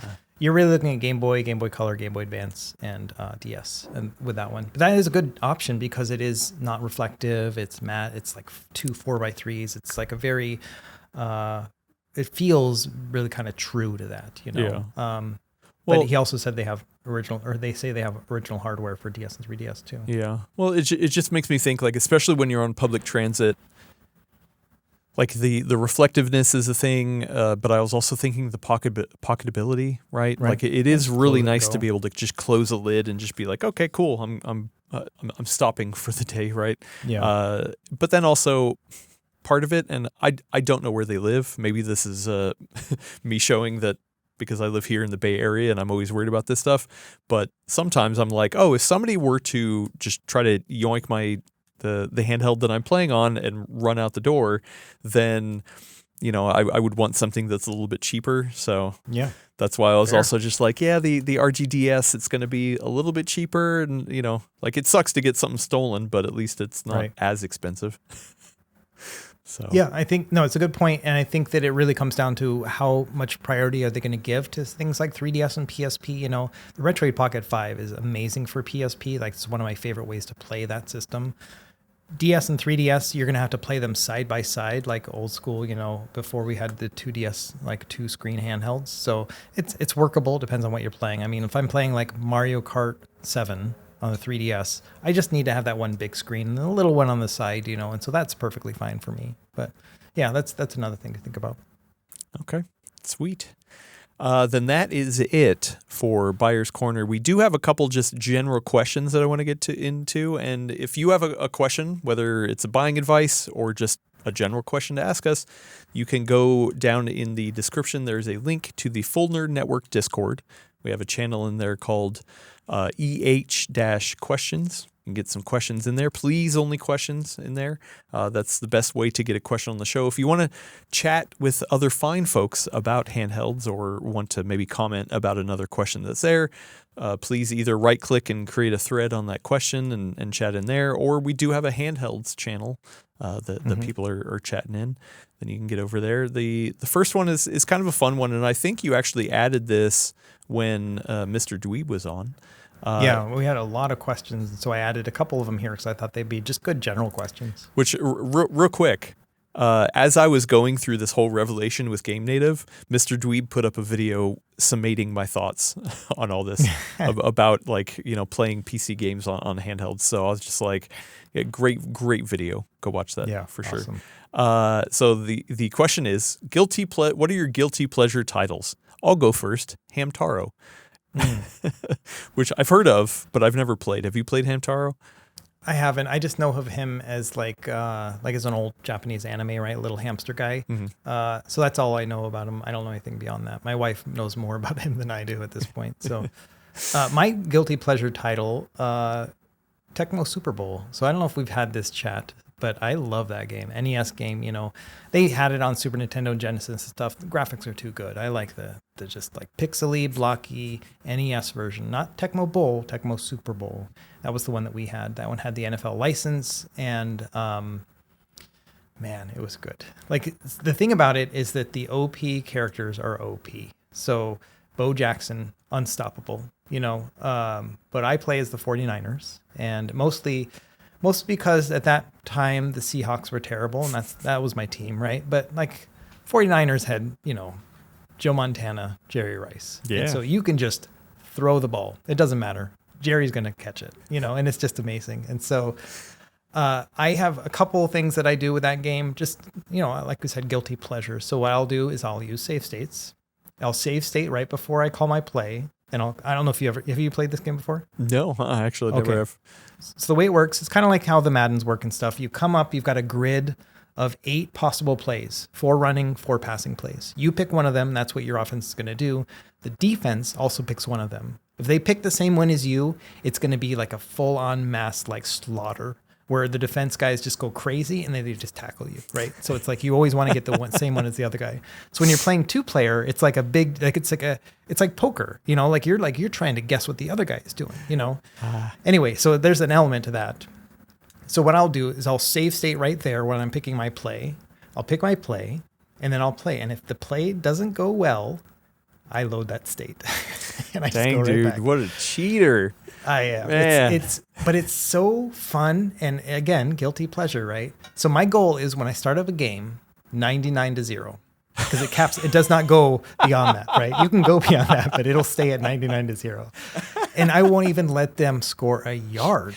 Like, I want them to have negative yardage from my sacks and everything else. Safeties, I do all that stuff. It's just a slaughter fest. And I do that, I don't know, like once a month or so. I will just, I'll pick like some team, like Bengals, you're getting it this time, I just go for it. And it takes about 30 minutes to run through a game like that. And it's satisfying. It's fun. I do like to play because that game also is one of the first where you could play a full season. You assigned your player like to a team, like 49ers or whatever. You played the whole 16 weeks and playoffs and everything else. So you could do the whole thing, and you'd follow the stats, who's winning and rushing and yards and all that other kind of stuff. And so that's my guilty pleasure. I love playing that. People are so into this game that every year they update the ROM with it. You can patch it, and it'll have the new rosters of that really? year. Wow. Yeah. And I don't touch that stuff. I just want my Montana to Rice. It's a very simple setup. But yeah, that's my guilty pleasure, man. I'll play Tecmo Super Bowl all day. Like, there are so many emulation things that I have done in my life, mostly just to be able to play Tecmo Super Bowl on some random thing. Like that's such an important thing for me. It's kind of like another version of your is it Hadoukenable? Right. Can I play Tecmo Yeah. Bowl on it? Yeah. Is it Like Tecmo Bowlable? Yeah, like so when the NES Classic came out, right? I was like, this is so great. I can play Tecmo Super Bowl again. This is before I got into emulation. And I boot the thing up and it doesn't have the game. So, you know what I did is I learned what RetroArch was because there is a way to put that on the NES Classic. And I figured all that out. That kind of kickstarted my love of emulation, you know. Nice. Because then like a year later, we had the pandemic. And then all of a sudden, like I got into handhelds. And so, yeah. That's funny. Well, are you a big football fan? No. No, okay. Well, you know, I was in the 90s, but not anymore, yeah. It's so funny because actually my guilty pleasure pick is very similar to yours. Oh, really? Yeah, it's NHL 96 for the Super Nintendo. Okay. I do not care a lick about hockey, but for some reason that game, I can play that thing night and day, and I always pick the Red Wings, and I always pass it to wow, I can't remember his name. It's a French name. And then I just have a path that I do, and I just like sneak in a shot, and it's like the same thing over and over again, but it's great. Yeah. So, you're making me think too, like, so I'm so deep into this that like, so my defense guy, that when I'm on defense, the guy that I pick is Charles Haley. Like that's my linebacker. Okay. And I'm trying to sack every time, right? So I love Charles Haley so much. I don't think he was a superstar, not a Hall of Famer. You should write him a letter and be like, hey, dude, I play you all the time. Yeah. In Tecmo So Bowl. I have his rookie card, and like it's a PSA 9. Like I paid I don't know how much for that thing, but I've got it. You know what I mean? Like it's like I've got this guy's rookie card, you know, graded and glassed and all that stuff, and so that's how much I'm into it. So NHL 96, a lot of people talk about NHL 94, like on the Genesis specifically, as being the peak of hockey games. Why 96 for you? Just because that's the one you're exposed to? Well, yeah, I was never a Genesis kid, so yeah. And I'm not saying it's the best hockey one. That was just the one I had. I honestly don't remember how I got it or why I got it, but yeah, I played the living crap out of that one. And every once in a while, like that is like one of my first. And anytime I load up any retro emulation stuff. And go to play a Super Nintendo game. That's one of the games I go to. Yeah, it's like, hey, you know what? I'll play some NHL on this. Why not? And then I get sucked in, and I'm just like, oh, here we go. I'm just, yeah. I try to get a hat trick because I love seeing they have this little animation where the hats go, you know, thrown onto the ice or whatever, and they're just like little hats. Little pixels. Cute. Yeah. So, okay, I got a challenge for you then. So now that you have access to all these other systems nowadays, have you played Mutant League Hockey? Do you know what that is? I've never played that, yeah. Okay, so EA Sports, on the Genesis, they came out with two games, Mutant League Football, Mutant League Hockey. They are based on the engines of the NHL and Madden games from back in the day, but they're like, you're playing as monsters, and like the field and stuff will like attack you, and you can kill the referee if you need to. Like you'll get a penalty for it, but sometimes it's worth it. Anyway, it's just like you can make the other characters explode if you hit them hard enough, and you'll see all their bones and stuff.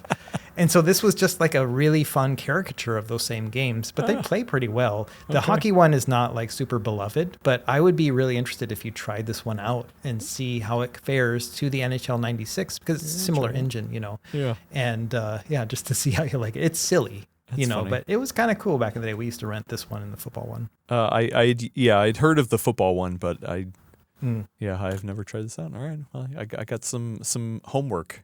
There you go. Some gaming homework. I like that. Let's get to one more question, and then we will get out of here. We still have. I have a lot of questions. We continue to roll into the docket. We've just been waiting for maybe kind of a little bit of a slower week to get to some of those. But yeah, believe me, we're trying to get to everyone's questions. And this last one comes in from Munch13. I guess that's how that's pronounced. It said, "Hey Russ, just curious, how many languages do you speak?" This is a great question. Yeah, so I saw this one on Discord, and I didn't realize it was because I just look at my pings in the morning. You know, I just say, "Who pinged me?" Right? So then I'll go and I'll look, and they had pinged me, and I just answered. I didn't realize it was in the Expedition Handheld one where we're going to talk about it. So I already answered them, but so So grew up obviously as a native English speaker. I took Spanish in high school, 4 years of it. I was okay. When I joined the Navy, only reason I joined the Navy is because I was working in a restaurant. I was a chef at the time, and one of the waitresses needed a ride to the Navy recruiter office because she needed to sign something. And it was just going to take a minute, so I was just going to wait and then take her back to work. And I'm sitting there, and the guy just hands me a binder. He pushes it to me, and it's like, hey, check this out. And it's just a listing of all the jobs in the Navy. And I get to the linguist one, and I was like, hold on a second.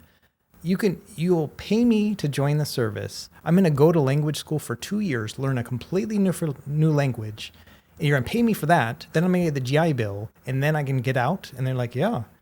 And so I was gone 10 days later. That was my life, basically. I was 20 years old. I was going to community college. I was like, I'm just doing this. Dang, dude. All right. So, so I got to the language school in Monterey, California, and they offered me so many different options. But the thing was, the languages I was most interested in, which included Chinese, it required a 6-year service obligation. I had to sign up for 6 years. But for other languages, you only had to sign up for 4. And I'm looking at the writing on the wall. I'm like, that's an additional, 50% additional time of my life to learn a language I want. And I was like, I'll just take Russian. The most 20-year-old decision ever made, right? Yeah. I'm just going to pick this thing that's going to shape my career because I can't see further than 4 years ahead of me, And so I picked Russian, and I went through the Russian school, learned Russian, and I was good. I graduated near the top of my class and enjoyed it a lot. And so that was my primary language. And then September 11th happened while I was finishing up the school. And I get to my first duty station, which is here in Hawaii, and they were like, we are not needing any Russian linguists right now. They're like, we are focusing on things related to September 11th. And one of them is that we need to have a bigger presence in Muslim countries, And so they're like, what's the largest Muslim country in the world? Indonesia. And somebody in some point were like, we need Indonesian linguists. Not that we've ever been at war with this country, but so I was chosen to learn Indonesian as well. So I went into this, as soon as I finished Russian, I get to my first duty station. Before I made any deployments, they're like, back in school. And so I went and I learned this turbo Indonesian class. Okay, and, I was about to ask, was it another 4 years? So if you would have picked Chinese, you actually would have worked out? So the Russian pipeline was about a 2-year pipeline, right? Oh, okay. And then the Indonesian class was only 4 or 5 months long. They didn't have any curriculum. So they just said, we're going to hire an Indonesian lady. She's just going to teach you the language. You'll figure it out. Okay. So we just got put in this class and we're like, okay, how do you say dog? All right. How do you say cat? We just that's how we learn the language, Wow. We were all previous language learners, so we just kind of figured it out. But yeah, I scored. They only wanted us to have a very low level proficiency. Okay. And we didn't realize the test was actually very easy. And so we all aced it. Oh. And so they were like, oh, you guys are fluent in Indonesian. We're like, no, we're not. But according to the DOD, we are. And so I ended up getting follow-on training for that too. And so those are my 2 primary service-related languages, Russian and Indonesian. Russian was definitely a much deeper knowledge base. So I ended up teaching that one for a tour. That was that was my language, I tested in a lot of the other similar languages to that. So Slavic languages. So Bulgarian, Ukrainian, Belarusian, stuff like that. And so I was able to ace those tests basically and look on paper like I was proficient. But if I was dropped into those countries, I'd be like, what are you saying? I'd have to kind of, it's the difference between, just very minor differences, like Portuguese and Spanish kind of thing. They're similar enough that people can get by because they have the same root, but it takes a while, So really I would say just Russian and then a smattering of Indonesian and then a couple other follow-ons and stuff like that. That's about it. Dang. It shaped your life, yeah. To wrap it all together, though, Adam and I are going to Taiwan here in about 3 or 4 weeks, and I'm really wishing that I had chosen Chinese. That would have been so good, because that would have been really great. I will say that the year after I retired, I went to Indonesia for the first time, not work related. I took my wife there. And it was amazing to just be able to walk around and talk. And people were so amazed, and they kept saying, oh, orang Belanda, which means orang is human. And then Belanda is Dutch. And that's because they were colonized by the Dutch back in the day, right? Oh, huh. And so when they hear someone speaking Indonesian, they assume they're either Dutch because of the long-term connections, or that they're Australian because they're so close, Oh. And so I just blew their minds back. No, I'm an American. They're like, you are the only American that speaks our language. And so, yeah, just Nice. a wonderful time. Like I really enjoyed that. I haven't visited Russia. I don't know if I want to go, but like that's another thing that I would be kind of interested in, just actually speaking the language, somewhere. So Have you kept up with either of them since you've been out of service? no, the thing about language is it expires pretty quickly, atrophies, and so in the service, interestingly, they have once a year, they force you to do 160 hours of language training. So 4 weeks, basically, an intense language training. And that's to force you to keep your skills up, But once you get to a certain rank, they don't care anymore. You don't even have to test at any point. And so once I made Master Chief, I used to take the test every year, but it was slowly getting worse and worse. And so by the time I retired, I was still pretty good, but I was no longer like, top of the trash heap at that point. So it's atrophied a lot. I think it's one of those where, it's there. It's just I need to be reminded. I need to be in the country or something, and it'll come all back. Like Indonesian came back really quickly once we were there visiting for about a week. Nice. So I've been dabbling in Mandarin Chinese, and I was like, oh, Russ, why don't we learn together? We can figure this out. Yeah, it's funny. Like I used to make the joke that like I cannot learn another word of another language because I lose a childhood memory every time I do that, So it's like just pushing them out. But yeah, it is something I've always wanted to do. But I definitely do the best when someone's telling me, like they're like, you need to learn this language right now. I don't want to go too in the weeds of it, but like the way I thrived in Russian class was they would give you a list of 100 new words like every 3 days or so, and they would quiz you on them. And I would memorize those 100 words 5 minutes before the test. It was the stress of it that I would just like look at it and go, and I would just get them all. I'd spend 3 days worrying about it. Dang. 5 minutes actually memorizing it and then acing the test. Look at you, and man. So Jeez. it's not the ideal way to learn a language, but that's like how I learned it, was just like the pressure is what gets me to work. And that's kind of why I like the roasting you did in my Thor Light video, was like, this is the pressure that I like because this makes me perform. If you ever see a video of mine that comes out and it's got a low number of views, you will see the next day or the day after it, another video out almost immediately. Because when I get a really low performing video, it's so motivating. I'm like, all right, let's fix that, and it all comes down to this like working under pressure that I learned when I was in the military. So Love it. All right. Yeah. Well, speaking of pressure, I got one last thing before we wrap up. No. It's a check-in on Castlevania Symphony of the Night. Russ, oh, no, I totally forgot my prop. I had a prop. Oh. But I have something to tell you. I haven't even told you. And I was going to bring it because, it makes sense. But for my birthday, which was last Sunday, Hey, happy birthday. Thank you. I went ahead and splurged and bought a Castlevania Symphony of the Night disc, like Wow. an actual real live video game, not just a ROM. And so it was like $120 at my local game store here, and I was just like, I was biting the bullet because I was like, man, I used to have 2 copies of these. And now I have 0, and I'm rebuying it for $120. But it's okay. My mom gave me $100 for my birthday, so offset the cost. And so I popped that in my PS2, hooked up to my 13-inch CRT Sony Trinitron I have, and I proceeded last weekend when I picked it up to just blaze through it, dude. I far surpassed where I was at when I was playing it on handheld. And I know I mentioned this before, but like I'm starting to realize there's some games that I like playing on TV and some games I like playing on handheld. And like I got a feel of that when we were playing through it in those early times. And then once I got it onto a TV, I was just like, boom, this just feels natural.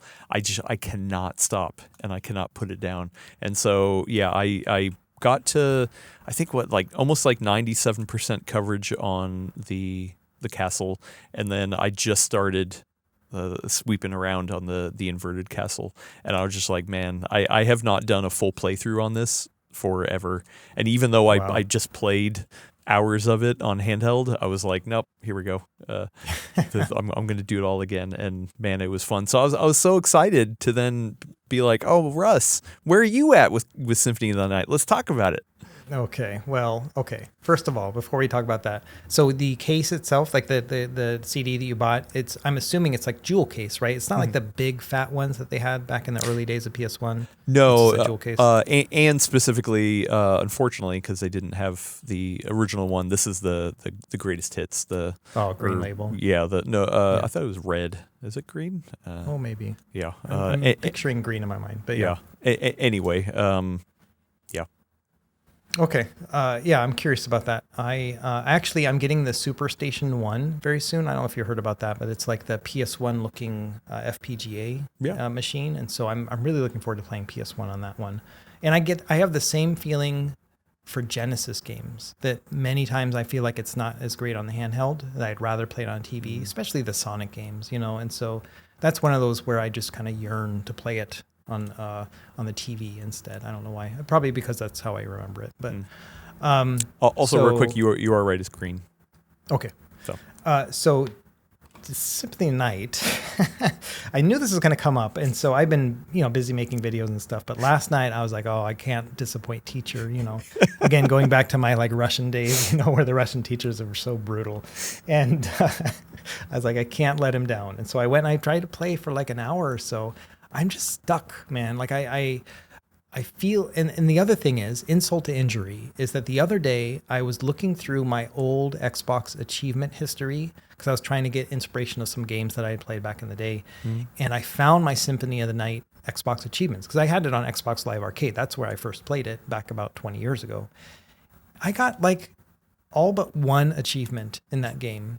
So that means I must have like fully beat it, other than maybe getting that really highest tier one, So part of me is like, you've done this before, you can do it again, right? And to be fair, I haven't looked at any guides. I've just been kind of feeling it through, but I am using like cheats to make it a little bit easier as far as like passing through enemies sometimes, so I don't get knocked back. Anyway, I'm stuck. I feel like I've been everywhere that I can. I got double jump, I got missed. But then you wrote in Discord, you're like, well, you got bat?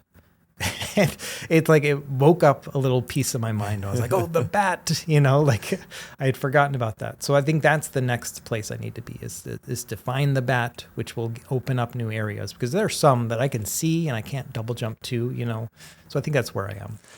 Yeah, and it's funny. We talked about this a little bit when we started, but like at first I was like, man, there are some things that are very obtuse about this game, which back when it came out, I was 18, whatever, or no, I guess in high school, 16. And so like I had all the time in the world to just sit around and bang my head against obtuse video games. But like later games like Aria of Sorrow, Dawn of Sorrow are a little bit easier to jump into and just don't have huge roadblock walls. And like at first I was like, yeah, maybe those games are better. And now I kind of, as I'm getting into it, I'm like, actually, you know what? I think this is still the pinnacle game, except for those roadblocks. It is so weird that everything else just feels so good. And, you're exploring the castle and the gating system, and it's just like, oh, okay, cool. This next thing opened up. I have this. I can do this. But then there are certain little blocks in the road that it's just like, oh, come on. Like, what? How did I even know how to do that? Probably I had to look it up, or somebody had to tell me, or maybe it was in a game magazine or something like that. So there's definitely a couple things that I'm just like, this is way too obtuse. And I think, I think I know where you're getting stuck on, because it is one of the things I got stuck on too. I have had to look up one thing. Because I was just like, I do not remember how to do this thing.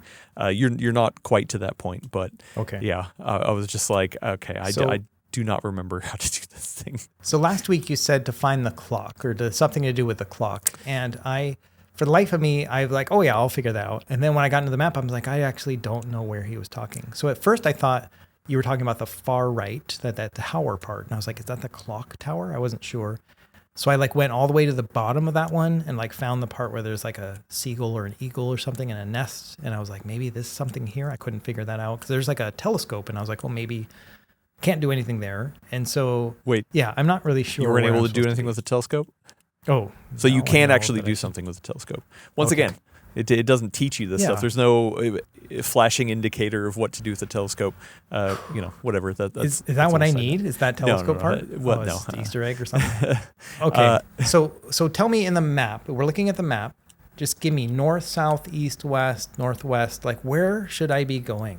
Like that's kind of where I'm trying to figure out. Well, real quick, the clock is right in the middle. So you come across it, and Maria talks to you, and like there's literally this huge clock sitting behind you. I didn't realize you actually had done the section that I thought where the left hand side you need to go and jump up and go kind of up into the. It's not the catacombs. It's where you fight Belmont. That area, like you already went up there. I didn't think you had went up there, but you did. The same thing applies to the other side of the clock. You need to do something to open up the other side. That's not where you're gated at. That's just some items in there. Yeah, but really the next big thing is your bat. So if you look south, like in the underground area, there's an area with a big waterfall. Do you remember that waterfall? Yeah, I remember the waterfall. You need to jump across. You need to be at the top of that waterfall and jump across to the other side.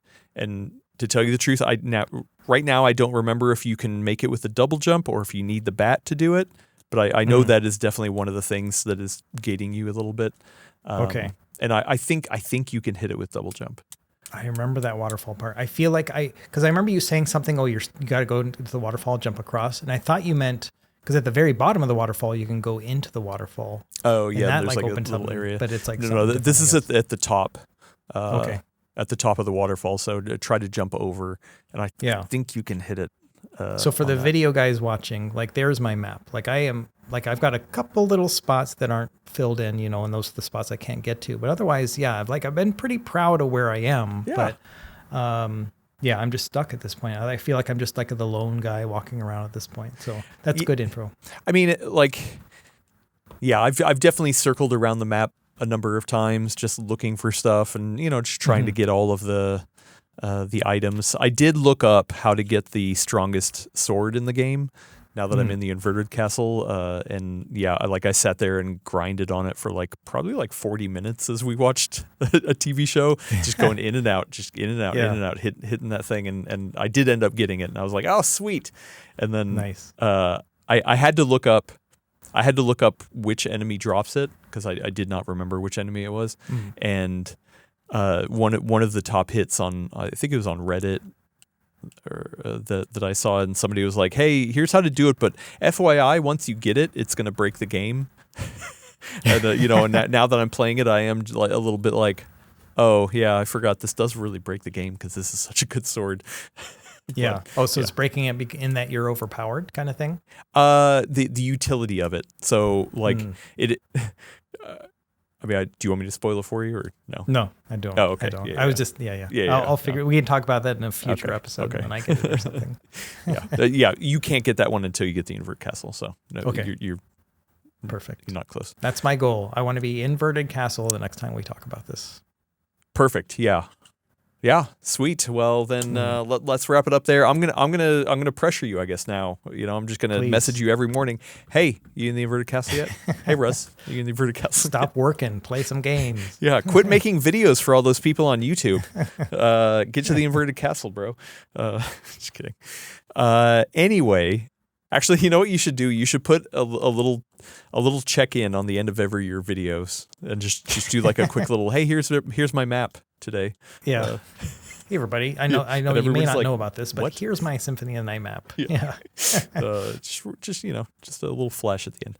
Just kidding. Let's get out of here, Russ. I'm done. Yeah. You're done. We need to wrap it up. Then rest up, relax, chillax. Hopefully you turn on the AC and starts to cool the temperature down in here. I got to go put some aloe vera on my burns, or some other all those gel. comment burns. Yeah, something like that. If you want to watch the video version of this podcast, you can go over to youtube.com/@thefullnerdnetwork, and we have a playlist over there with this podcast, including other fine Full Nerd Network podcasts like The Full Nerd and Dual Boot Diaries. While you're over on YouTube, be sure to subscribe to Retro Game Core. That is for damn sure. And if you don't want to use YouTube, but you still want to see us, you can get the video version over on Spotify. We are there. There's a lot of movement on the whole video through RSS stuff, and like it is moving really fast. Wow. And so unfortunately right now we're only on Spotify. But if you want to listen to us, that's okay too. You can hear us anywhere that RSS feeds will pick up our RSS feed. And yeah, subscribe over there. Leave us a comment, leave us a like or not, or a star rating or hearts or whatever you can. Hopefully that helps people find this fine show, and we will be forever appreciative of it. Right, Russ? Yeah, absolutely. Yeah, we want to be wherever you guys are. So let us know if there's like an RSS feed that we're not covering, and we can look into it too. Yeah, nice. And then any hints on what you're working on? Well, I guess you already did kind of hint a little bit.